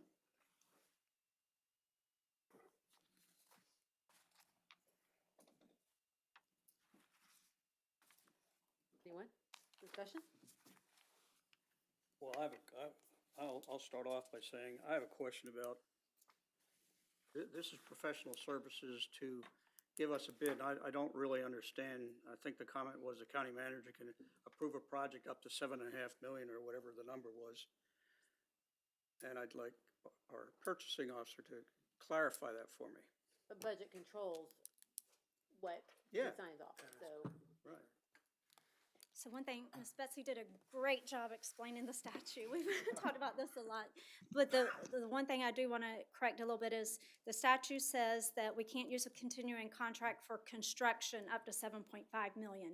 So county manager would never just sign off on a design. Design would never be $7.5 million. Design's normally 10 to 12%, 10 to 15% of the construction cost. That's like DOT uses that sliding scale, and we evaluate based on that. So it wouldn't be $7 million in design service fees, but the construction costs could go up to $7.5 million under a continuing contract. But we would approve that. No. Construction costs. Construction, yes, sir. Construction, yes, but not the design. So we may have a project that we didn't know comes in at, 7 million would be 700,000 in design if it was Right. 10%. You approve the master agreement that has their rates in it, so their hourly rates and their positions. What comes before the county manager as a work order is the negotiated proposal with the number of hours, which positions are used, the defined scope of work. And we've did that since we've been using continuing contracts. We have that with other continuing construction contracts, but as Betsy explained, this is strictly, today we're talking about professional services. So that's one new change of the Florida statute, right? That you can't, The $7 million, it was capped at $2 million in construction cost. About 3 years into that, it got moved up to $4 million. And as you can see, it kind of keeps increasing based on construction costs. So now in 2004, it was increased to 7.5. With the additional language that every July, it can be increased by the CPI index. So I think legislative was just trying to keep up with construction cost. okay, I thought I was briefed some other change with professional services. So with continuing contracts, there was a provision that's been in the statute for years that said that firms providing professional services under a continuing contract shall not be requested to bid against each other. So we're strictly looking at their qualifications, and then we negotiate with them. So that's why it's called the Consultant Competitive Negotiation Act. But in 2004, which went in effect 2005, they changed the word from shall to may. So meaning if we qualify 5 firms today, for example, and then we say these 5 firms are all fitting for Radar Road, I'm just using an example, then this word may, intentionally, we could go back and say, now we know you're qualified, give us your timeline and your fees. And from that, we could dismiss their work order and move to the next firm that's qualified with the best rate. It's very new. St. Johns County is the only one that, out of a survey I did, is stating that they use this to their advantage now to get pricing. But many other counties, Sarasota County, Putnam County, Volusia County, Leon County, Lee County, Marion County, Santa Rosa said they're still using the most qualified and a rotation method. So I think it's just new, and a lot of agencies, maybe they had an existing contract before this new statute went into place. But that's something we're going to continue to work toward defining. But for over 30 years I've been doing this, you never could look at pricing. It always had to be qualifications. Madam Chair? Yes. A couple of comments I have. First, Commissioner Condon, I appreciate you make a lot of very valid points that I agree with throughout the process. One of the things that's interesting to me is the variations amongst the categories, whether we're selecting 3 vendors or we're selecting 5 vendors or selecting 6 vendors. When you look through it, the point differentials are anywhere from 2 to 6 points. So I don't really see like a specific rhyme or reason as to why certain categories only had 3, certain had 5. And then through our public comment, I mean, when you're not looking at price, I personally would like as many companies as possible. So then we have the ability for certain projects that have budgetary constraints. It throws out the ones that are, you know, it does genuinely, I will use the word scare me, to award it to only 3 companies, because what if they're all way not anywhere close to what we're willing to pay for a project? I mean, I guess we could just reject it, but I don't know how that works with, if you have these continuing contracts, can you still go back out for a bid? Are they required to get the work? How does that work? So under the continuing contracts in our RFQ, we state automatically that they're not guaranteed any certain amount of work under the continuing contract. And also take into consideration if there's state or federal funding, we may not be able to use a continuing contract. So there's times that we have put projects out to bid just because it had federal funds tied to it through FDOT. So it doesn't guarantee any certain amount of work. At any point, we could individually RFQ a project. So there is no limitation that if you award 3 companies, you could still bid out the same exact project. Correct. Yes, sir. I'm still in favor of a larger net. I mean, if we're gonna have this kind of list, I still think a wider, especially when some of the scores are, you know, just looking at environmental services, you know, number 1 through number essentially 10 are 9 points apart. So, you know, as we've seen many times with bids and RFPs and stuff, there can be quite the variation. When we've seen presentations, you know, they may have scored poorly, but then they come present and it's a totally different, you know, service or product in terms of their more quality. So those are kind of my tentative thoughts. What is the reason why, like, number 4 had 6 and number 5 had 3? What was the reason that staff decided that? So we kind of looked at a couple different things. The break in the points and also the amount of work that we have. So we know we have a lot of traffic design in stormwater sidewalk type projects. So that's your category number 1. So we would like to have that bigger pool of firms to select from. Environmental, we have some projects. It just seems like it's a little smaller scale than our normal transportation type projects. So that's how it was determined.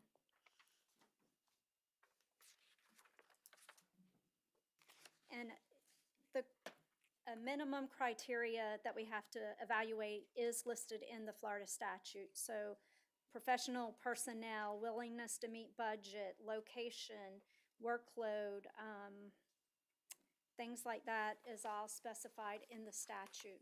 So our criteria is built off of the statute requirements. We do go into a little more depth with location in a few of the items, so that's what Ms. Betsy was talking about. It's been in place for a number of years and revisited just a few times.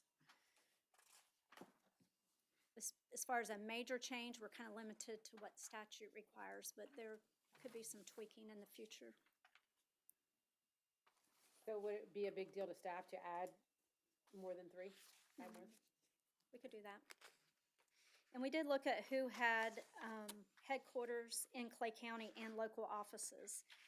Out of the 41 companies that submitted, only 8, 1 has a headquarters and 7 have a local branch. But surrounding counties, meaning Duval, St. John's, so if you have your headquarters here, you get 10 points automatically. If you're a surrounding county, you get 9 points. So there's not a big difference between just being outside of Clay County. But if you're totally located in Orlando, no local office or anything, then you're going to get less points. One question that I have is putting this into practice. Let's just use a very kind of simple example. So category 1, general civil engineering services. Let's say that we award the top 10, 1 through 10. I'm just arbitrarily looking at this and saying the top 10. Let's say that there's a there's a stormwater drainage project that we need to be engineered. What does that look like on staff side in terms of putting that out to those top 5, and then what would they get? What would they send back? What does it look like in practice? So you're saying if we dip down to the top 5, or 10, I'm sorry? 10 vendors. Okay, so we would look at their submittals. What did they emphasize they were most qualified in? Did they do more traffic design work versus stormwater? If it was a stormwater project, then we may say out of the 10, 5 of them had more experience in stormwater. So then we would go to that, start with that 5 to look at. And then we try to look at their availability also. So if we've just given them another huge stormwater project, then we may say they're tied up and don't have the availability to take on another big stormwater project. So you look at their availability, and that's part of their qualifications. So you're not necessarily getting proposals on a project by project basis. You're more so saying, here's our list of 10. We know these 5, these 5 specialize in this specific project. And then you just pick one, or are we getting pricing from those 5 Now at that that the point? statute changed in May, we could ask for pricing. In the past, we have not been able to do that. I would hope that we Well, 1000% Well, we are are doing still, we're still exploring that. Okay. Like whether that's possible under the statute, so. It just mean, kind of only surprised one me one county Is is doing it, pursuing it right now. Pursuing asking for pricing? Well, you are, I guess, so you already have the hourly rates. So you already know, quote, what the rate is, and it's just really how many hours do they anticipate using, which then gives you an amount. Got it. Do they, That's your point. do they approximate the number of hours? They do. So in a way, they give you a price. But do they tell you all the extra? So, like, who you have to talk to and your point person and what their billable rate is and. They do, in their proposal, they'll list that. But Yes, then ma'am. but to do a project, Do you go back and say it's this many hours? They give it to us, and if we disagree with it, so based on like staff's expertise, then we have challenged the firms many a times. Like, why do you need 50 hours of clerical, or let's say 150 hours of clerical for a project like this. We understand you might need more of your actual, your design firm or maybe some GIS work, different categories that they give us rates in. But we have looked at the hourly rates. We've negotiated back and forth to reduce those, and there has been times when we've just declined work orders.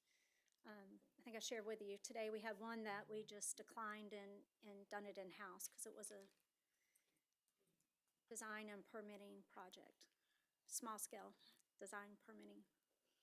And there was something else that I was gonna tell you all that this is months and months ago, so prior to all of this, I had a conversation with a local engineer who has now retired and sold his firm, but local to Clay County. And he said to me at the time, and I kind of just thought about it and just kind of thought about it. And then it just came glaringly back to my memory when I was reading all of this information. And he said, don't you want your kids that are graduating from college in these kinds of fields to come back and live in Clay County and make it their home and work in Clay County and open their own businesses? And I said, yeah, I do. Like, I only have one son who's even still in Florida, my youngest. He's an accountant, and he chose not to live in Clay County. Now, maybe after he gets married and settles down, he will, and he doesn't have his own firm. So I started thinking about it. I thought, yeah, I really would like that. Well, based on all of this kinds of stuff and what Ms. Fu was saying, that's why they don't. They go join the big firms because they are paying them big bucks and I said, well, why aren't they opening firms in Clay County? Well, they can't get work. And government work is consistent. Not that, and like Karen said, they're not guaranteed any of this work. But if you are a single shingle kind of firm, you know you have to keep projects so that you can stay open. We have a criteria that's set by the state that they have to show other projects that they've done in equivalent amount of money to be able to bid. And so it does really, the whole system is really designed to benefit large firms and not help those small business owners. And we do our whole procurement, doing business in Clay for a reason. We want local people in Clay. And so anyway, I just wanted to share that with you, that I had a citizen share that concern with me, and I probably brushed it off at the time, and this made it kind of come back to, yeah, that's kind of not how it used to be. So do you want to propose how many of each? So, 'Cause well, I would on like that. item number 4, I was fine with the 6, but so I would make that motion. But if you want to, you had wanted, you said 10, Commissioner Scrumalow? I mean, my biggest thing is competition, right? I mean, I think, and we've started to see, I can tell you in my first year here in office, we're starting to see the competition come back. And that's my biggest goal, is that it's competitive. That, you know, if there's only 3, then, I mean. And we want people to want to do business here. 100%. Yeah. I mean, and not ever alleging that someone's doing something wrong, but that's business, right? When there's only 3 people in the market and they know that, Yep. I mean, you know, and obviously they have their hourly rates, that's one thing, but Commissioner Condon makes very good points about there's many ways to get to the finish line, right? And one firm might have 9 steps and one might have 3 steps, and those extra 6 steps cost money. So I'd like to hear everyone's thoughts on, and even staff too. I want to make sure this is efficient, right? Because I think that was the spirit of all this, is to improve efficiencies. Because we know we like the government moves at a snail's pace, so this is to try to improve that. So I'd like to hear, you know, staff's thoughts and in terms of what's efficient, what's not efficient, you know, but what's most competitive. Does it make you cringe to hear 10? Pretty much. That's what. No, ma'am, no, Okay. no. It's a little bit of work up front to do all the master Contracts. agreements. Yeah. As far as the work orders, it's work tracking them, negotiating them, but if we was to put it out as single little projects, then we would also have similar amount of work. I'm good with 10. We can just gonna go down. initiate the work orders a little quicker than if we had to put every single project out on the street as a formal RFQ. So I think from our Give them staff, more engineering chance. staff, they like, the work orders work really great for them. I have one comment before we go, and that's, I want to compliment staff. When you have 27 proposers for a certain contract, if you've ever sat on one of these evaluation committees, to read 27 proposals and rack and stack, it is a huge amount of work. And anyway, I have great faith, confidence in the staff, and, you know, I understand it, you know, 6 in one, 3 in the other. It's dependent on workload anticipated. So I'm willing to go with 6. I think 6 is okay, simply because my staff that we hired tells me 6 is good. And 3 or 4, I'm willing to go 4, 5, 4, 4? Okay. You know, it's, and for small businesses, I forget how many employees she has, but, you know, that's a good point, and I certainly value you coming to the committee, or the council commission tonight and voicing that concern. That's Definitely. meaningful to me, Great. so. All right, I don't- we have different numbers, so let's, 10, let's I narrow don't this know, down. 10 might be too much, but I don't. Okay, how about I move on item number 4, I'll move for 4, for staff's recommendation. I second the motion. Wait, item number 4, we There's proposed 6. 6. Yeah, Item number 4. Oh, I'm sorry. Yeah. for item number 4, staff's recommendation. Okay, so that's a motion for 4. I second the motion. Time out. Is a motion for item number 4. Item I- number 4. okay. for staff Y'all recommendation got it, six. yeah. 6 consultants. I Okay. have a motion and a Staff second I want to make sure we're voting on the same for thing. staff's recommendation, okay. All right, all those in favor say aye. Aye. Aye. Any opposed? All right. We are good on number 4. All right, let's move to number 5. I can move to approve 1 through 4. I second that motion. All right, motion and a second. All those in favor say aye. Aye. Any opposed? On item number 6, I will move staff's recommendation of the top 5. I'll second that motion. Okay, motion and a second. All those in favor say aye. Aye. Any opposed? And number 7. And on item number 7, move for staff's recommendation for the top 4. I'm sorry, Three. top Top 3. 3. Oh, they were highlighted on my paper. That top 4 would include a local. 2, 3, and 4 are local. 2, 3, and 4 are local. she So wanted- I would like to, on item number 7, Karen gave me color-coded cheat sheet, sorry. Items, or approval of 1 through 4. I'll second that motion. Motion and a second. All those in favor say aye. Aye. Aye. No opposed. And number 8, item number 8 of staff's recommendation for the top 5. I'll second that motion. Motion and a second. All those in favor say aye. Aye. No opposed. On item number 9, I'm fine with staff's recommendation of the top 3. I have nothing to base it on, except that number 6 is a local firm, but I don't know anything about their work, so I can move to the staff's recommendation. I'll second the motion. All right, motion and a second. All those in favor say aye. Aye. And then number 10. Number 10, Can I interrupt you on that one? yeah. It would be staff's desire to reject this category if the board so is willing. Which one? Because of the surveying services. So item 10. Number 10. And the reasons you've brought up, we had already talked about before we met with you, as well as with some staff changing that we have here, our embedded, or our in-house surveyor will be leaving. We just want to relook at this and some things that need to happen a little differently. So we might put Everything that was one back procured out. correctly, but we just need to decide internally how we're doing stuff within the engineering and public works department with surveying. So do we vote on it or just withdraw? Vote to reject all? Vote to reject. Okay, I move to reject all. Second the motion. Motion and a second. All those in favor say aye. Aye. And on number 11, the top 2. Second the motion. There were only two. I thought you did only through 10. There were only two.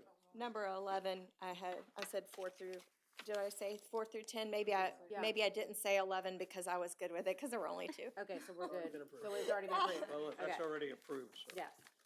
Thank you, everyone. So I do want to echo something that Commissioner said. Commissioner Reninger, as Jessica on my staff did an amazing job. It was a lot of work, but no different than if we had to put them all out separately. So, but she took it from beginning to end, so she did a great job. And all of our evaluators, you've seen that there was a lot of committee members that participated in this, so I want to thank them as well. I echo those sentiments, Madam Chair. I walked by, I know, at least 5 offices with people with their doors closed, hours and hours reading these. So if anyone in the public thinks that staff didn't actually do their work, they really did. And I also see a number of the firms represented in our audience, and I just want to say thank you for taking the time to come to our meeting. You could have skipped it thinking you were on the consent agenda, and because nobody knew that I was going to do this, but we appreciate the work, and I appreciate the conversation. Just to amplify what Commissioner Scormolo brought to forefront is the number of submittals has changed dramatically in the last 2-3 years. When you have 27 respondents, all qualified, Very positive, yeah. it's a good news. It's good news, so. Thank you. And I have to say thank you to staff we always know that you're looking out for the taxpayers, you're looking out for us, and thank you so much for your hard work on that, so. Thank you. Thanks, Karen. And 13, did we already vote to pull that? That was just request to, and you voted on it to pull and defer. Okay. All right. And I think we are on discussions. Yep, Right? 19. Yes. All right, progress report on bonded transportation program and other capital projects with the Ed and the team.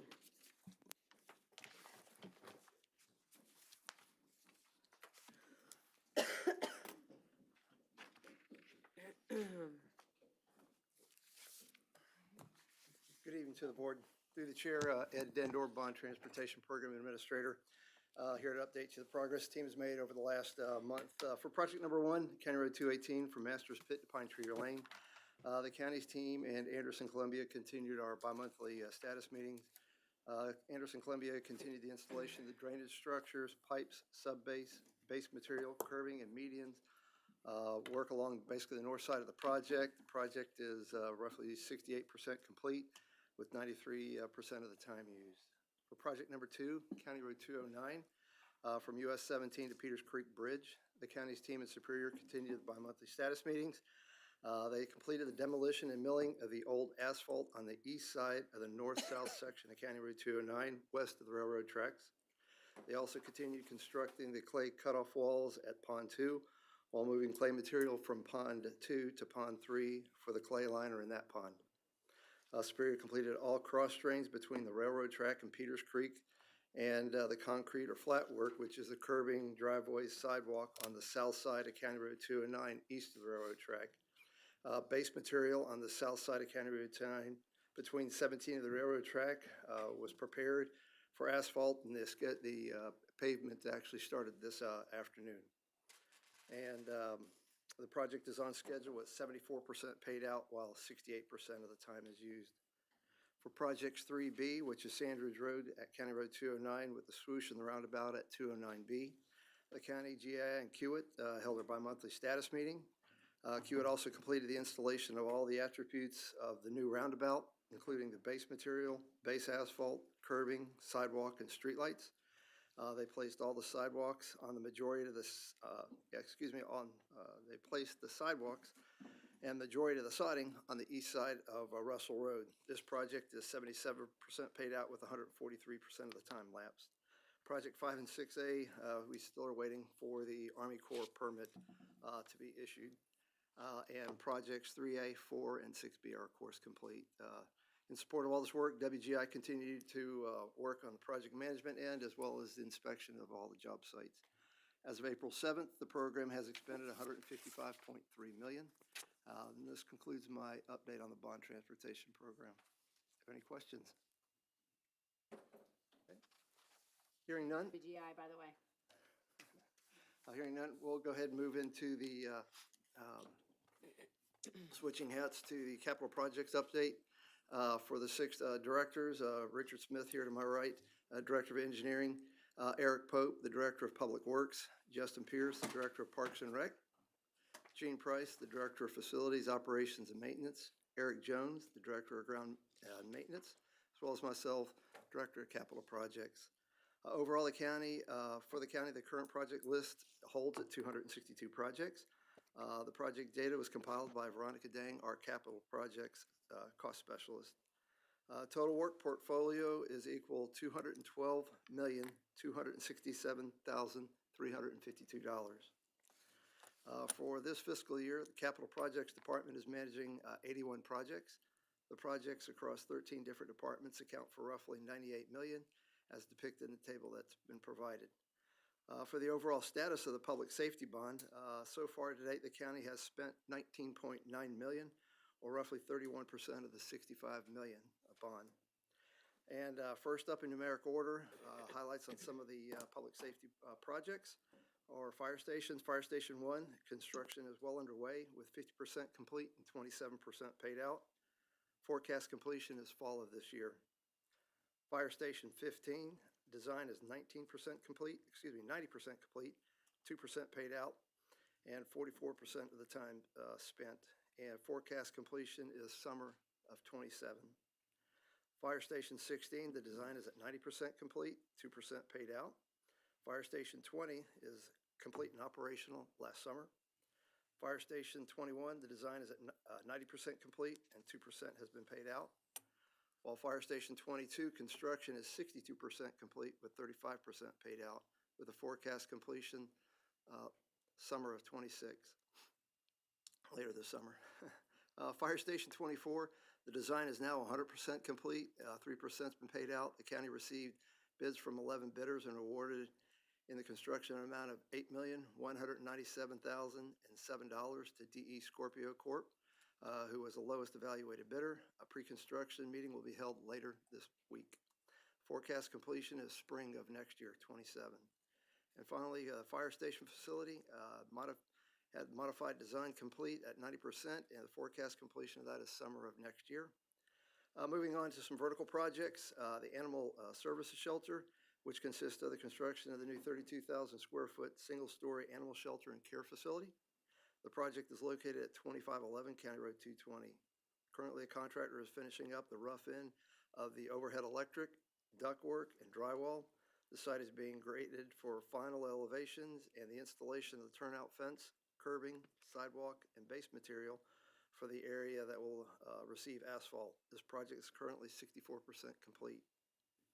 Then we have the Economic Development Building next door. This project consists of design, permitting, constructing a new two-story, 34,000 square foot building that will accommodate the county's economic development staff. Next week, furniture will start being delivered, and the final certificate of occupancy of inspection is pending the installation of some electronic equipment, which should be roughly in the next 3 weeks, estimated to be fully operational by mid-June. And last, a little farther north, we got Moccasin Slough Boardwalk.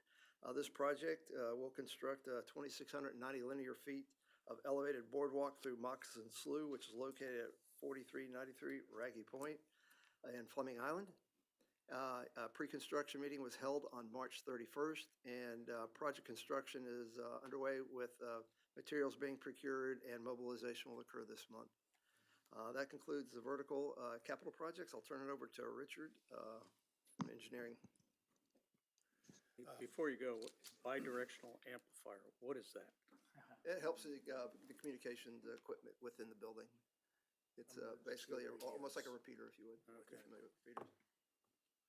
That's why I said electronic equipment. I didn't want to confuse the mass.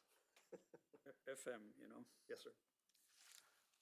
Work continues on the 220 bridge replacement. If you go right out there, you might see something I haven't seen much. You'll see a lot of birds. We've drained that big pond down next to the safe animal shelter. There's some interesting design pipes in there that we're working with Eric Pope and his public works team to clean out. Probably have been cleaned out. You can go through a lot of hurricanes, a lot of years, probably since the mid-90s. And that's right there on Nightbox. We've also, Karen and the purchasing team has coordinated with our engineering staff and DOT. It looks like DOT is going to pay to replace some of those 30-year-old pipes. So that's going to help us out on a future stormwater project that now we can take off the list. So we got a couple of weeks left, before you'll see some big paving to kind of fix the hump as you drive over Henley. It's still rough. That's going to get ironed out here in the next 2 to 3 weeks. The whole project, the intersection should be finished around mid to late May, with the bridge coming in September. We're pushing to try to get a little earlier than that, but right now, bridge should be complete with DOT approval and traffic on it in the end of summer. Tell them we need it before school starts, please. That's, Come on, Richard, you it can do wasn't it. supposed to be spoken out loud, but now that it's out there, we need it before school starts. Thank you. Second. Can I have a vote, please? Motion and a second, please. They're voting for no storms, Richard, did you hear that? No, we're voting, we need I might take it. Gonna get a haircut. Yeah, I'll get a haircut if we open it. The Live Oak Lane Greenway Trail is scheduled for final inspection in about 2 weeks. Its final ditch paving, sign, and thermoplastic remains, thermoplastic striping. Spencer Industrial Drive was completed on March 31st, 2026. That was the road up to the ICO facility. 220 at East West Parkway was completed on May 3rd, 2026. At East West Parkway, 220, yeah. No, it was completed April 3rd. It was, so that's finished, and that's a little bit, it's easier to make the right turn there if you come out. So the 220 resurfacing project is underway. They got pulled on a DOT project to go somewhere else. They'll be back around the 21st, and they probably have another 2 weeks to finish that. Our sidewalk update, as of, they started work on Monday the 6th. I would say by now, Blue Jay, it was at 60% complete on Friday, they may be finished. That's going very fast. We're getting a lot of engineers that live on that road, but I think we're gonna be able to handle it. The contractor's doing a good job, and it's a sidewalk, so should be finished, and then they'll roll right over to Mallard as soon as that's complete. We are starting a project that's probably getting more coverage than any that I've worked on since I've been here, except maybe the Shands Bridge, and that's the Lake Geneva Restoration Project. It seems like it's on every night and every morning on the news, somebody's, and I think part of that is because the city manager in Keystone Heights are just doing a fantastic job of intercepting any questions, any complaints, they're addressing them, whether it's down to, a four-wheeler nearly getting killed by a tree falling, stay out of there, all the way up to, I don't want that tree cut because I like it. And they're doing, CNS Site Prep is doing a very, very good job. Areas 1, 3, and 4 and 1, 2, 3, and 4 are all being worked on now. 1 is complete and with only burning to go. Chief Mock is probably not wanting any burning to go on for a while. We've kind of instructed them, let's get a cost of what your burn portion is. We may look at that in some sort of a credit on other stuff, and maybe those piles will be there for a while. But it looks completely different from the pavilion. You can see all the way to the gizmo. If you're an old timer, you know what I'm talking about. If you know, you know. Yeah, if you know, you know. We went out there Thursday. Our county surveyor retired, and Brant went out there with us on Tuesday to mark an area to connect a lobe that probably hasn't been connected to the main lake in 35, 40 years.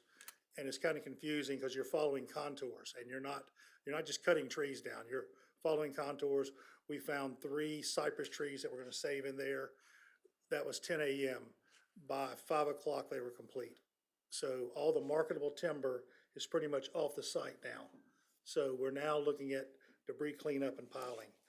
And if you flip over to your page, you'll see a picture we took there of a stand of trees that just look like sticks. Those are in area 2, and that is what the lake would look like if we didn't do this. Those trees are not gonna, die off and fall over and sink. They're gonna stand there, and they're tall, they're 30, 40, 50 feet tall, and they're just gonna be gray sticks. They aren't, there's no pine needles on them, and that's an example of trees that were inundated with water probably 6, 8 years ago.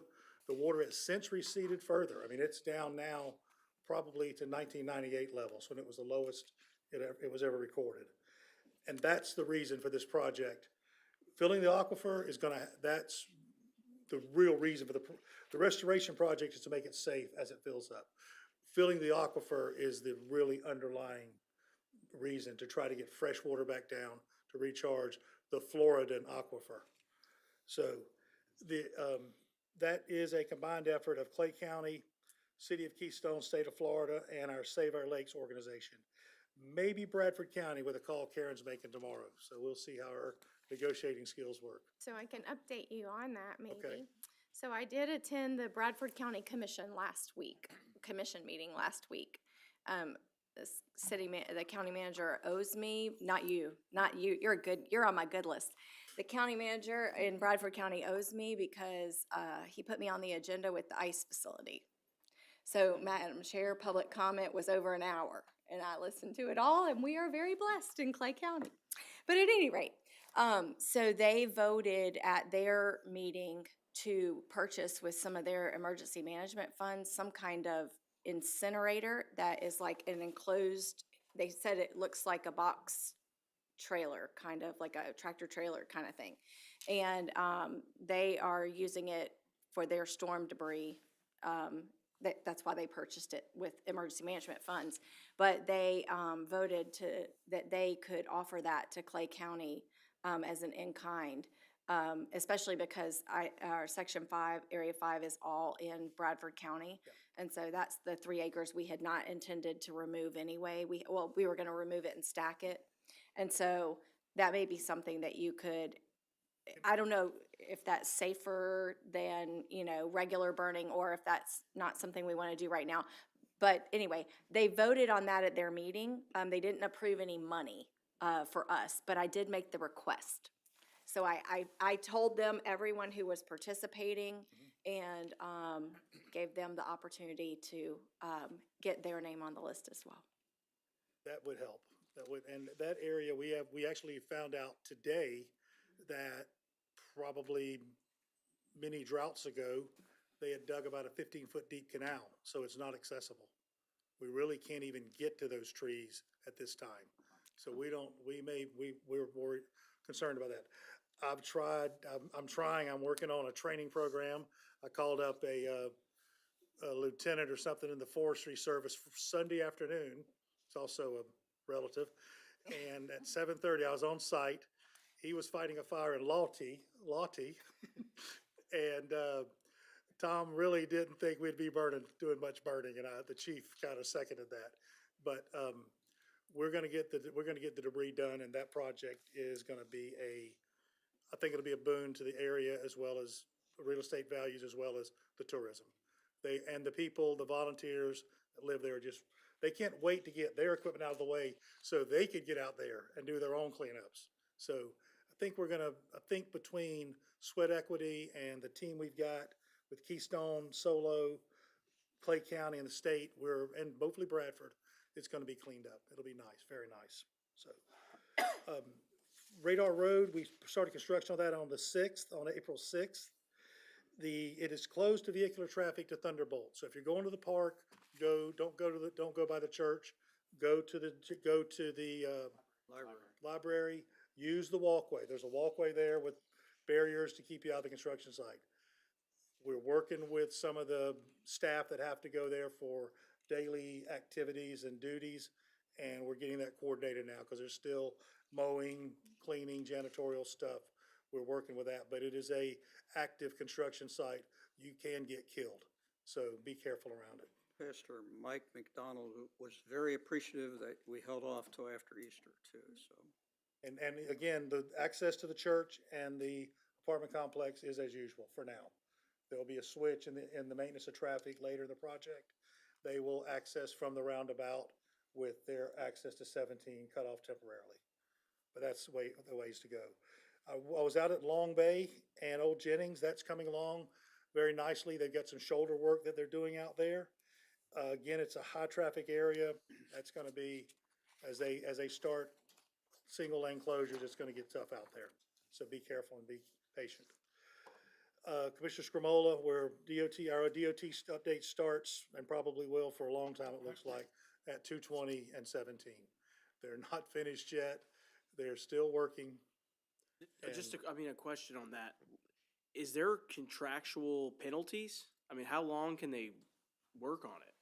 We As long use as DOT's Eldridge- model as we use their model for our, what's it called, Ed? Our delinquency, our liquidated damages, yeah.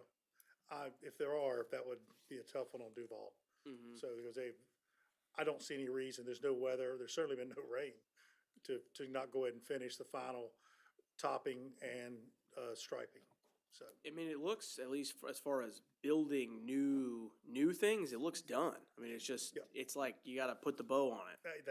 Yes, that's exactly right. And all the way down to Clay Baptist. It needs to be, that part's still, you can tell it's not quite finished. From Black Creek Bridge down here, they've started again. They worked, kind of cut out, they did spend some time at the 209 intersection trying to smooth that out. They closed the left lane, turning into. Yes, they, and that's a permanent change, obviously. That is gone. So the access is still there. That will probably be eliminated sometime during the project. As far as, they'll still be right in, you can still turn in on 17 and off of 17. You just won't be able to go over. Across, Won't be able to go across. So, Wells Road, we got a good report on that. The project is 55% complete.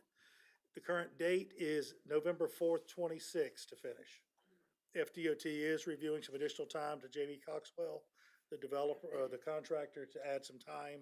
So they're looking at it'll extend probably into January. So, but that project they're working now, they're going up to phase 2A, which is on the north median between Wells and Youngerman and the Duval County line. Be careful up in that area again.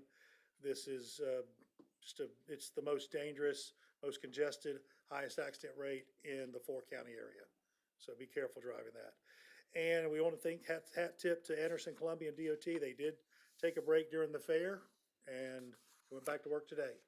So 16 is being resurfaced, and they have done a lot of work between Penny Farms and 21. That's been day work. They will flip over to night work to do the rest of it. Our quick call on Monday morning to the sheriff's office, we got positive reaction with the ramps being open. They said that helped, it had a little bit of help in the fair traffic. Yep. And the county manager reported the fair was up slightly in attendance, so unless people carpooled, it was a success. Coming up, town center resurfacing, as soon as we get them back on site, they should be out there probably early to mid-May to do town center from Eagle Harbor down to East-West Parkway. Is the plan to finish that after they do 220? Yes. Okay. And hopefully without a break to go to the Buckman Bridge. Yeah, to go ahead and do it. Doctors Lake Drive will come up as soon, that project, they'll mobilize from there and go north. And we got our bids in today. We're open for the Hilltop Street and Lakeview Street paving. This is a dirt road paving project. It's not what we call our rural paving projects, which are dirt roads that we want to keep kind of rural and low speed. This is in the city of Keystone. It'll be a full paving project. They came in about $150,000 below budget. So we feel very confident with the contractor if everything checks out. And we're looking forward to getting that one started immediately. And I'm open for questions. Yes, sir. I heard Jim Knight's gonna have fireworks when we complete Eldridge on July 4th. Is that? What is going on there? They're splitting It's been time 2 with Town years. Center at 220. So it's not complete yet. I know, that's my point. That's the same firm, Ed, that's doing Ed's project too, which we're getting a lot of grief Well, from Superior, the engineers in the county. wasn't it Superior? It's Superior, yes, sir. So So you got three. They got 23, Edge Project 2, or 209, and Eldridge. So those three in the county. Maybe they just like Clay. They did open an office here. Maybe. Maybe that's what's in that, Yeah. that Connex box. Doing a good job Madam on Chair. project too, so. Oh, one last They question. just, they just taking their time. One last question. Ed, the animal shelter, it was 60-something%. Is that still fall of 26 completion? Yes, sir. Okay. Good. Anyone else? All right. Thank you, guys. Thanks, everyone. Move on to Karen. Backup team did a good job back there. Active and upcoming formal solicitations.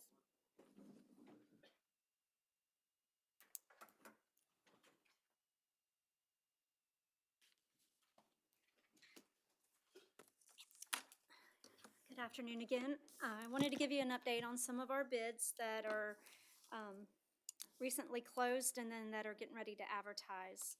But some of the projects you've just heard Richard brief on, but the tile replacement at the Clay County Jail, we received 3 bids and they're being reviewed right now. The Clay County Sheriff's Office Building 500 renovations, we received 5 bids. They're under review. Construction, engineering, inspection, so the CEI services for the Sun Trail, we received 8 bids. Dirt road paving, Richard just briefed on, there was 6 bids. 5 firefighter gear storage sheds, we received 4 bids. The Clay County Fairground roof repairs that was related to a previous hurricane with FEMA funds, we received 5 bids. Our Carl Pugh drainage improvements, that bid opens on April 28th. And then the fire alarm upgrade at the Clay County Jail opens early May on May 5th. So as we talked about earlier, we are seeing more responses come in now to our bids, so that's a great thing. For April and May, we have trailers for the firefighter gear. We have the P3 Public Safety Complex that advertises this Thursday. So just a general reminder, the no contact rule starts on that day as well. Mosquito control program, we're working on that bid. Knights Marina and Lakeshore Park improvements. The Adventure Park mitigation, that's tied to the FEMA project as well.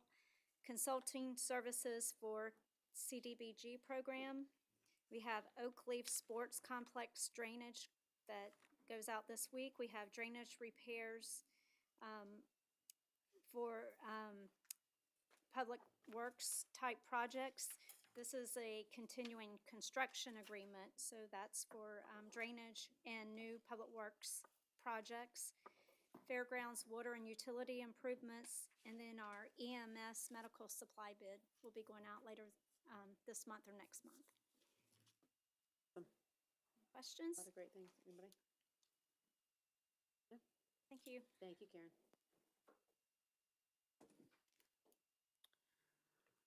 All right, we will move on to letters for action. Approval of letter in support of Commissioner Condon's candidacy for second vice president of the Florida Association of Counties. Woo-hoo. Approval if we have to vote. We approving that? We're voting? All right, awesome. I'll move approval. I'll second. All right, we have a motion and a second. All those in favor, say aye. Aye. And none opposed, of course. Madam Chair, really fast on that. Commissioner Condon, on at least I believe I'm speaking on behalf of all of us when I say we appreciate your willingness to serve on that type of committee. Obviously, you don't get paid to do that, but for the public's knowledge, it's advocacy for Clay County through the Florida Association of Counties is huge. Through this property tax exercise that we've been doing, FAC's been super involved in Tallahassee, and in a leadership position like that, it gives Clay County a voice. So we're really, really grateful that you're extending your hand out there to do that. So, yeah. And to add, would you like to? Commissioner Condon, every FAC event that I have been to over the last 3.5 years, I have observed your ability to not only make meaningful connections across the state, but also give meaningful words of advice that has not been dismissed. And I've seen that personally, that you're so well respected that folks will leave Orlando or Tampa or wherever it is we have to be and implement your suggestion in their hometown or in their county. And as someone who has had the opportunity to observe that about you for several years, I'd be remiss not to point that out. And so I thank you for stepping up and representing Clay in this way. Thanks. I'd just like to pile on as well. And what a dramatic change of the commission from when I first came on the commission, where I thought the commission was stepping back away from leadership, not only within within the region and within the state. And I think we've compliment all the members here on the commission. We're stepping forward. Clay County is not the sleepy little county it used to be. And we're, when you look at our representation in Tallahassee and the speaker and I mean, the current speaker, Denny Perez, knows where Clay County is, and that's all due to our engagement. And so I want to compliment you stepping forward on that. Couldn't do it without y'all. Thank you. Very good. Awesome. All right, and letter of documentation, bid opening tabulations for the tire replacement of the Clay County Jail, and bid openings for Clay County Sheriff's Office Building 500 renovation, and also Clay County Fairgrounds Hurricane Roof Repairs, Exhibit Hall 2, and Cattleman's Arena. All right. And we will move on to our second public comment. Anyone?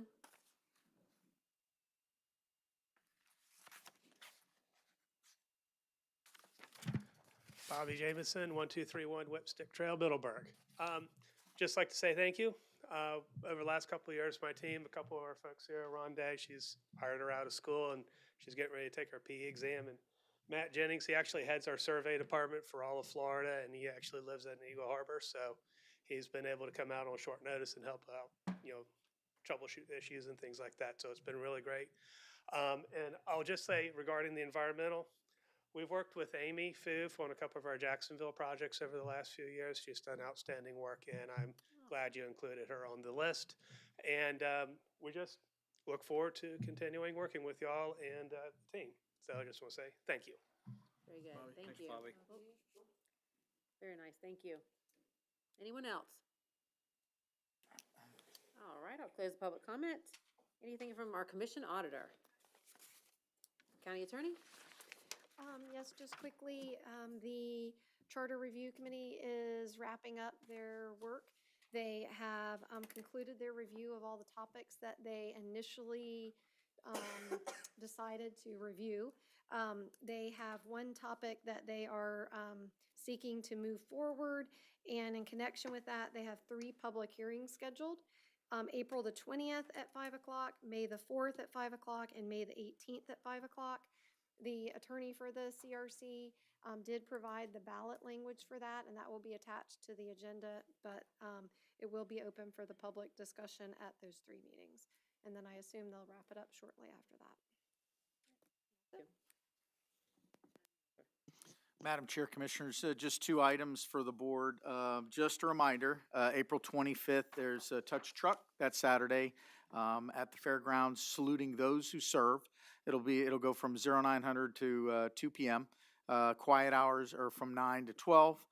The opening ceremony is at 10:30, and then right after that, we'll also recognize our veteran, our volunteer of the year, and our youth volunteer of the year.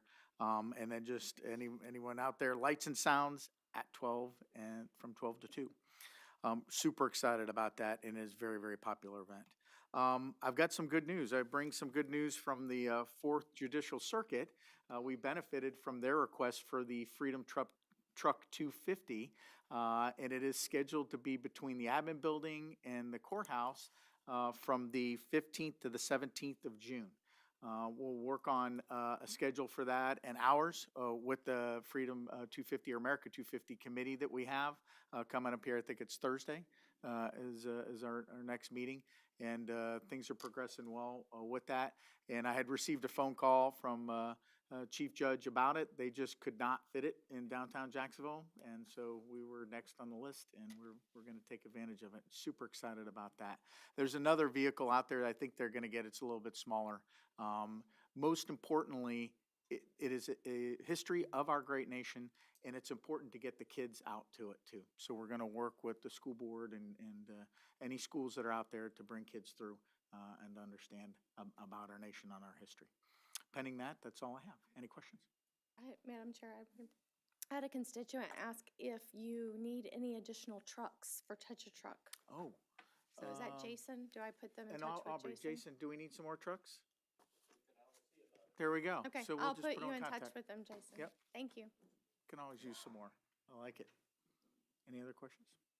Thank you, ma'am. All right, now I'm going to start with Commissioner Condon today. All right. First, thank you all so much for your kind words. And truly, I agree with Commissioner Reniger. We are a great team, and you watch other commissions and you appreciate more and more that Clay County's home. But at any rate, I wanted to quickly share, I think Richard left. No, he's in the back. I got a really nice note from a lady on Lake Geneva, and she said, she's elderly, and she said, I haven't been able to see water for 25 years from my house. And so she appreciated the work done out there. I thought you would like hearing that.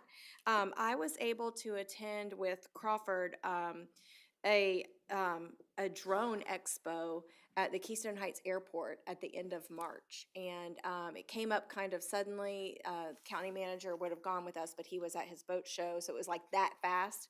But there were, I think, over 50 drone companies there.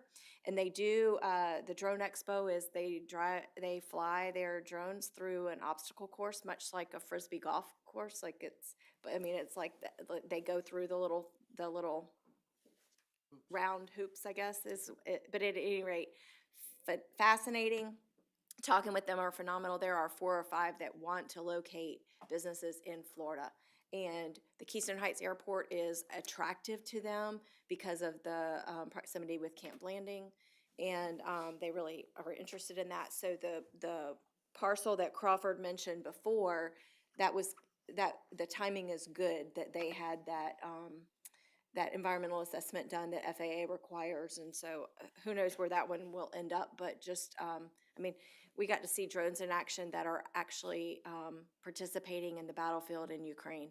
So just really, really some interesting things. They also had a drone, and I have a card for somebody, Howard, I'll give you that. There's a drone that public safety law enforcement can piggyback on the state contract. And so it's like they've used it to find like lost kids in the forest and that kind of thing, but it's able to somehow have a two-way communication. I forget what. I listened to the presentation of why it was significantly different than just your average drone. But anyway, it's been approved as a purchase through FWC, and so it's cheaper, supposedly. $17,000 though for these little guys. But at any rate, there was a pedestrian crash or a pedestrian hit yesterday at the intersection of State Road 100 and State Road 21 in Keystone Heights. And some of the public was asking about if the light timing seemed off, and so I did send an email, Richard, I sent it to the people at DOT, but the mother messaged me, and she said she doesn't think that it is. She went down there and looked, but I just want to remind people to be careful when you see pedestrians. They have the right of way, and of course, our sheriff's office does a great job, but they can't be everywhere and they can't prevent an accident. So we're seeing more and more, hearing more and more about people and accidents and speeding and crashes, and then you hear people say they just don't care or they don't slow down, and so it's very frustrating and very scary for this family. And thankfully, the young lady is going to be okay. But outstanding fair to Tasha, the Fair Association. I thought it was really good. I was concerned early on. I went out there a few times early, and there weren't that many crowds, and I was worried about it. But boy, they packed them in Saturday and Sunday this week, and we have the Greatest Showman, and then his sidekick Woody over here that took me out in the pig show. So I dropped from second place. Last year, I had to go on IR. I had my gallbladder out, so I was in the hospital. So I had to skip the fair last year. I went from second place to third place, so out of 3. Yeah. So my little guy, oh, look, he brought his ribbon, but my little buddy, my little buddy Callaway is 9 years old, and I got to show his pig. He was already coaching me up on what we're going to change for next year and telling me I need to come out to his house and practice. So, I've been shamed, but at any rate, it was a great event. It had more participation than it had Ever. last year, or 2 years ago. I wasn't there last year, obviously, but now the congressman wants to get involved. Although he had like some knee thing he was kind of worried about, so that was kind of sketchy. I don't know. He wanted to check us out before he got in there, but it was a great time. If you weren't there, you were missed. There are videos floating around of people, but anyway. And then finally, Commissioner Reniger mentioned it earlier, but I had the opportunity to go, as well as he did, to the Coke 250. And just fascinating. I will not turn down an opportunity to get into a manufacturing plant if I can, but just Coke does a phenomenal job. Nothing in their facility, it goes into the landfill. So when they use they rail car in their the high fructose corn syrup that they use to make the soda, and then so that's rail cart in, washed, and they go back out, and then but it's just fascinating. They make the Orb. That's the only plant in the entire country that makes the Orb Coke bottle that you can get is only sold at Disney World and Disneyland, I think, in California. And they are also the only place in the world that is making the 7.5 ounce limited edition can for America 250. And so you have to buy the small pack of the, but it's in Diet Coke, it's in Coke Zero, and in Coke, and it has states on it. So they had it, obviously, when they debuted it had the state of Florida, but they have them for all 50 states. So if you have room in your house and you want to collect 50 little cans of Coke, you can get every state in the nation, I guess. I don't know, but at any rate, it was a great time and appreciated the invitation. And they were just, the Secretary of State was there on behalf of the governor. He's the Florida 250 sponsor for the America 250. And just a lot of really good collaboration. He encouraged everyone to go find all of their America 250 history lessons that are out. They've debuted a lot of statues and more to come. So lots of patriotism. And Do you remember the town where Coke started in Florida? yes, it's in Quincy. Quincy. And so my family is from Quincy. And just in case you're thinking that I'm rolling in the dough, no. We are not the Coke family from Quincy, Florida, but a banker in Quincy, Florida in the early 1900s encouraged his people who had accounts there and had wanted to borrow money. They had to invest in Coke. And so at one point, more people per capita in little tiny Quincy, Florida owned stock in Coca-Cola than anywhere else in the world. And at one point, I don't think he mentioned this, but at one point, the Coke recipe was in their vault.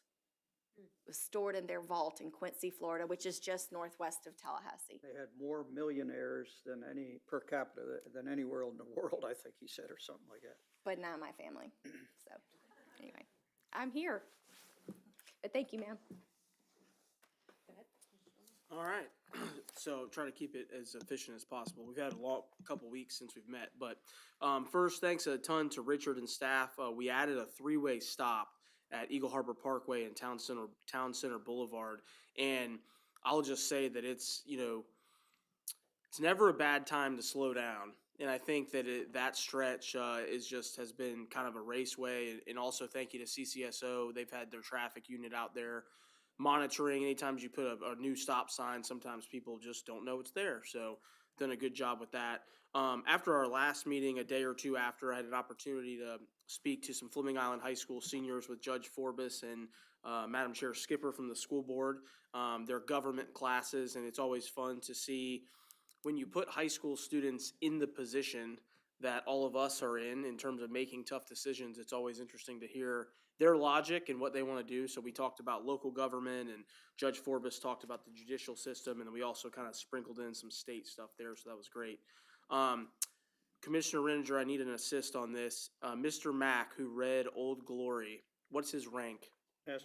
Master Chief. Chief. He's the highest enlisted stature in the Navy. So many of us got to attend the Vietnam War Veterans Day at the Historic Triangle. And when I tell you that the pride that I know I had just from being from Clay County, but more importantly, Master Chief Mack, if you've never seen Old Glory, I posted it on social media, and I would implore you to go watch this video.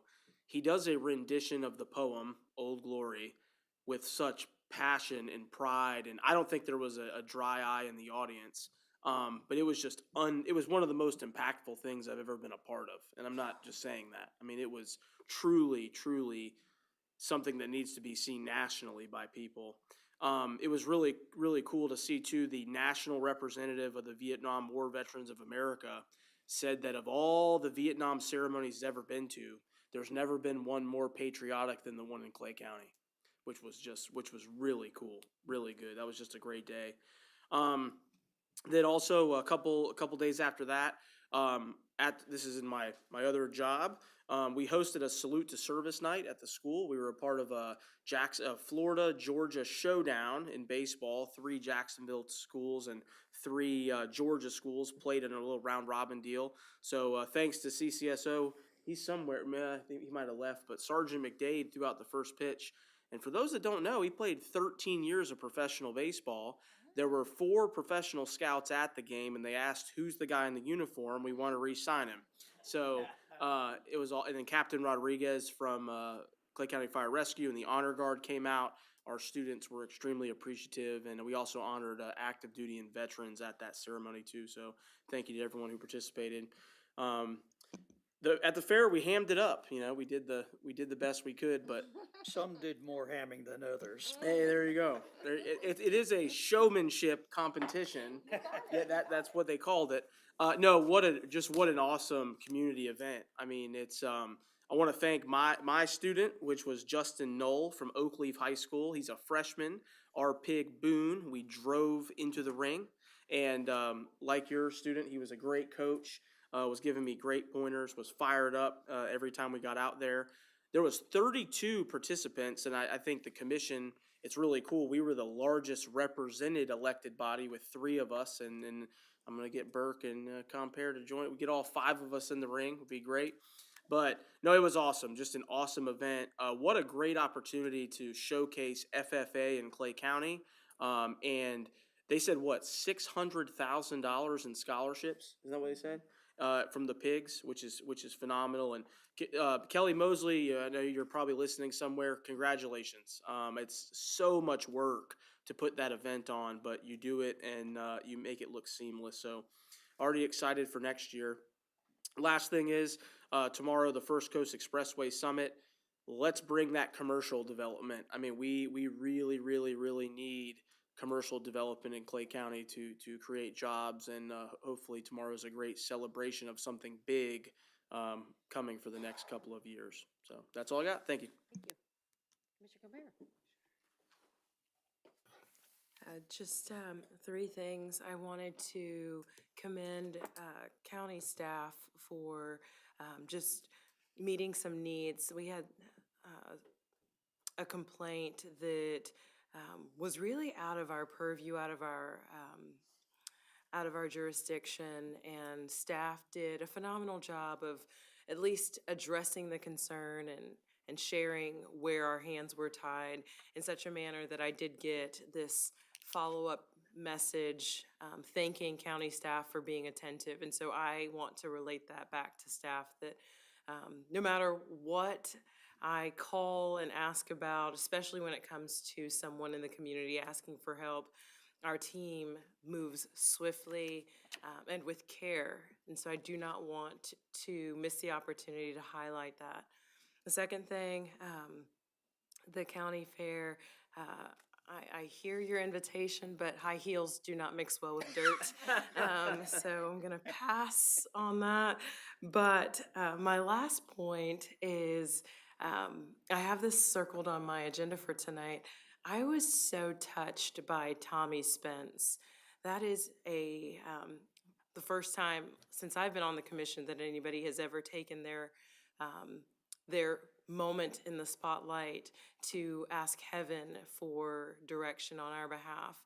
And that was a Holy Spirit empowered prayer. And I felt it the second he started talking, or asking the Lord to bless us. And so I would love to see him back, but just to thank you, Mr. Spence, if you're out there watching this meeting some 2.5 hours later, thank you for deferring your time to us and asking in a way that we probably can't for help. So thank you, and that's all I have for tonight. All right, thank you. Yeah, a lot of water has been under the bridge since the last meeting. First of all, we had a POW MIA recognition out at Cecil POW MIA Museum with Senator Ashley Moody and Representative Bean a couple of weeks, maybe a week ago, 10 days ago. We had 3 POWs out there. We recognized them from the Vietnam War. And also acknowledge I think there's 81,000 or 80-some thousand still missing in action. Pam Kane addressed the group. She was here for a couple of our meetings, but her father was lost in Laos. And I didn't know, I learned that they have pictures of him on the ground alive, but he was never returned, and they still don't know where he's at now. So it's kind of a moving ceremony. Congressman Bean on April 11th had a 2026 Congressional Art Competition for the 4th District.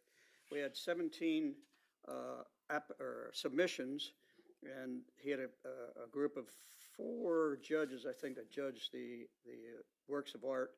And the one that won was from Clay High, Miss Haley Nalipa. I don't know if anybody knows her. But that piece of art now will go in his office for the next year. But more importantly, it'll compete against the other 435 congressional candidates or representatives to be the national piece of art. So, and I'll tell you, it was a good piece of art. So we, like I said, there were 17 good young artists there, and he did a good job at that. That afternoon, the 11th, we ribbon cut F-35s at the Florida Air National Guard up at FAA. And that's a significant thing. The F-35 is the premier fighter jet, and it's now all the way in our Air National Guard here in Jacksonville, which they had Strike Eagles for many years, and there were none there anymore. They're all gone. So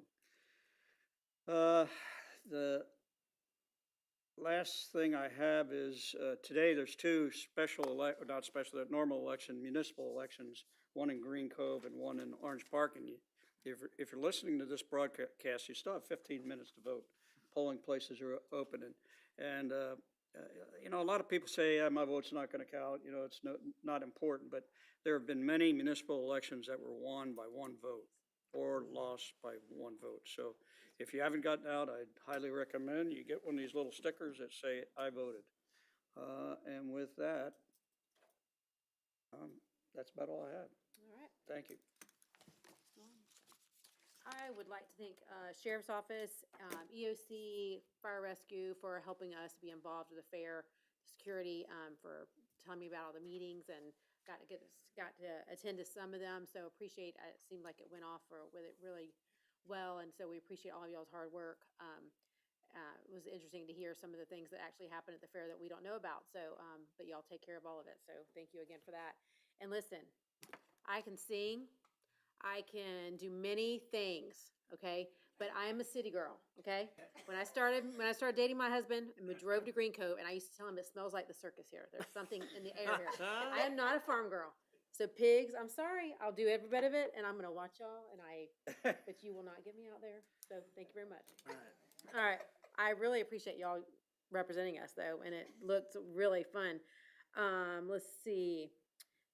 Christy over here has a new grandbaby, just born this past week, Asher, and he is adorable. And he had his little Georgia onesie on the first time I got to hold him. So, yep. Congratulations to her and Donnie and Garrett and Kaylee. I would like to ask for prayer for Bill Burns. Everybody knows him, former POW from our county. And I've gone and adjusted him a couple times at his house. He's not doing too great, so just please be in prayer for him. He's such a special, him and Joanne are such special people. And my last thing would be, everybody, y'all are gonna get tired of hearing about the roundabout, but you know it's beautiful. But here's the deal.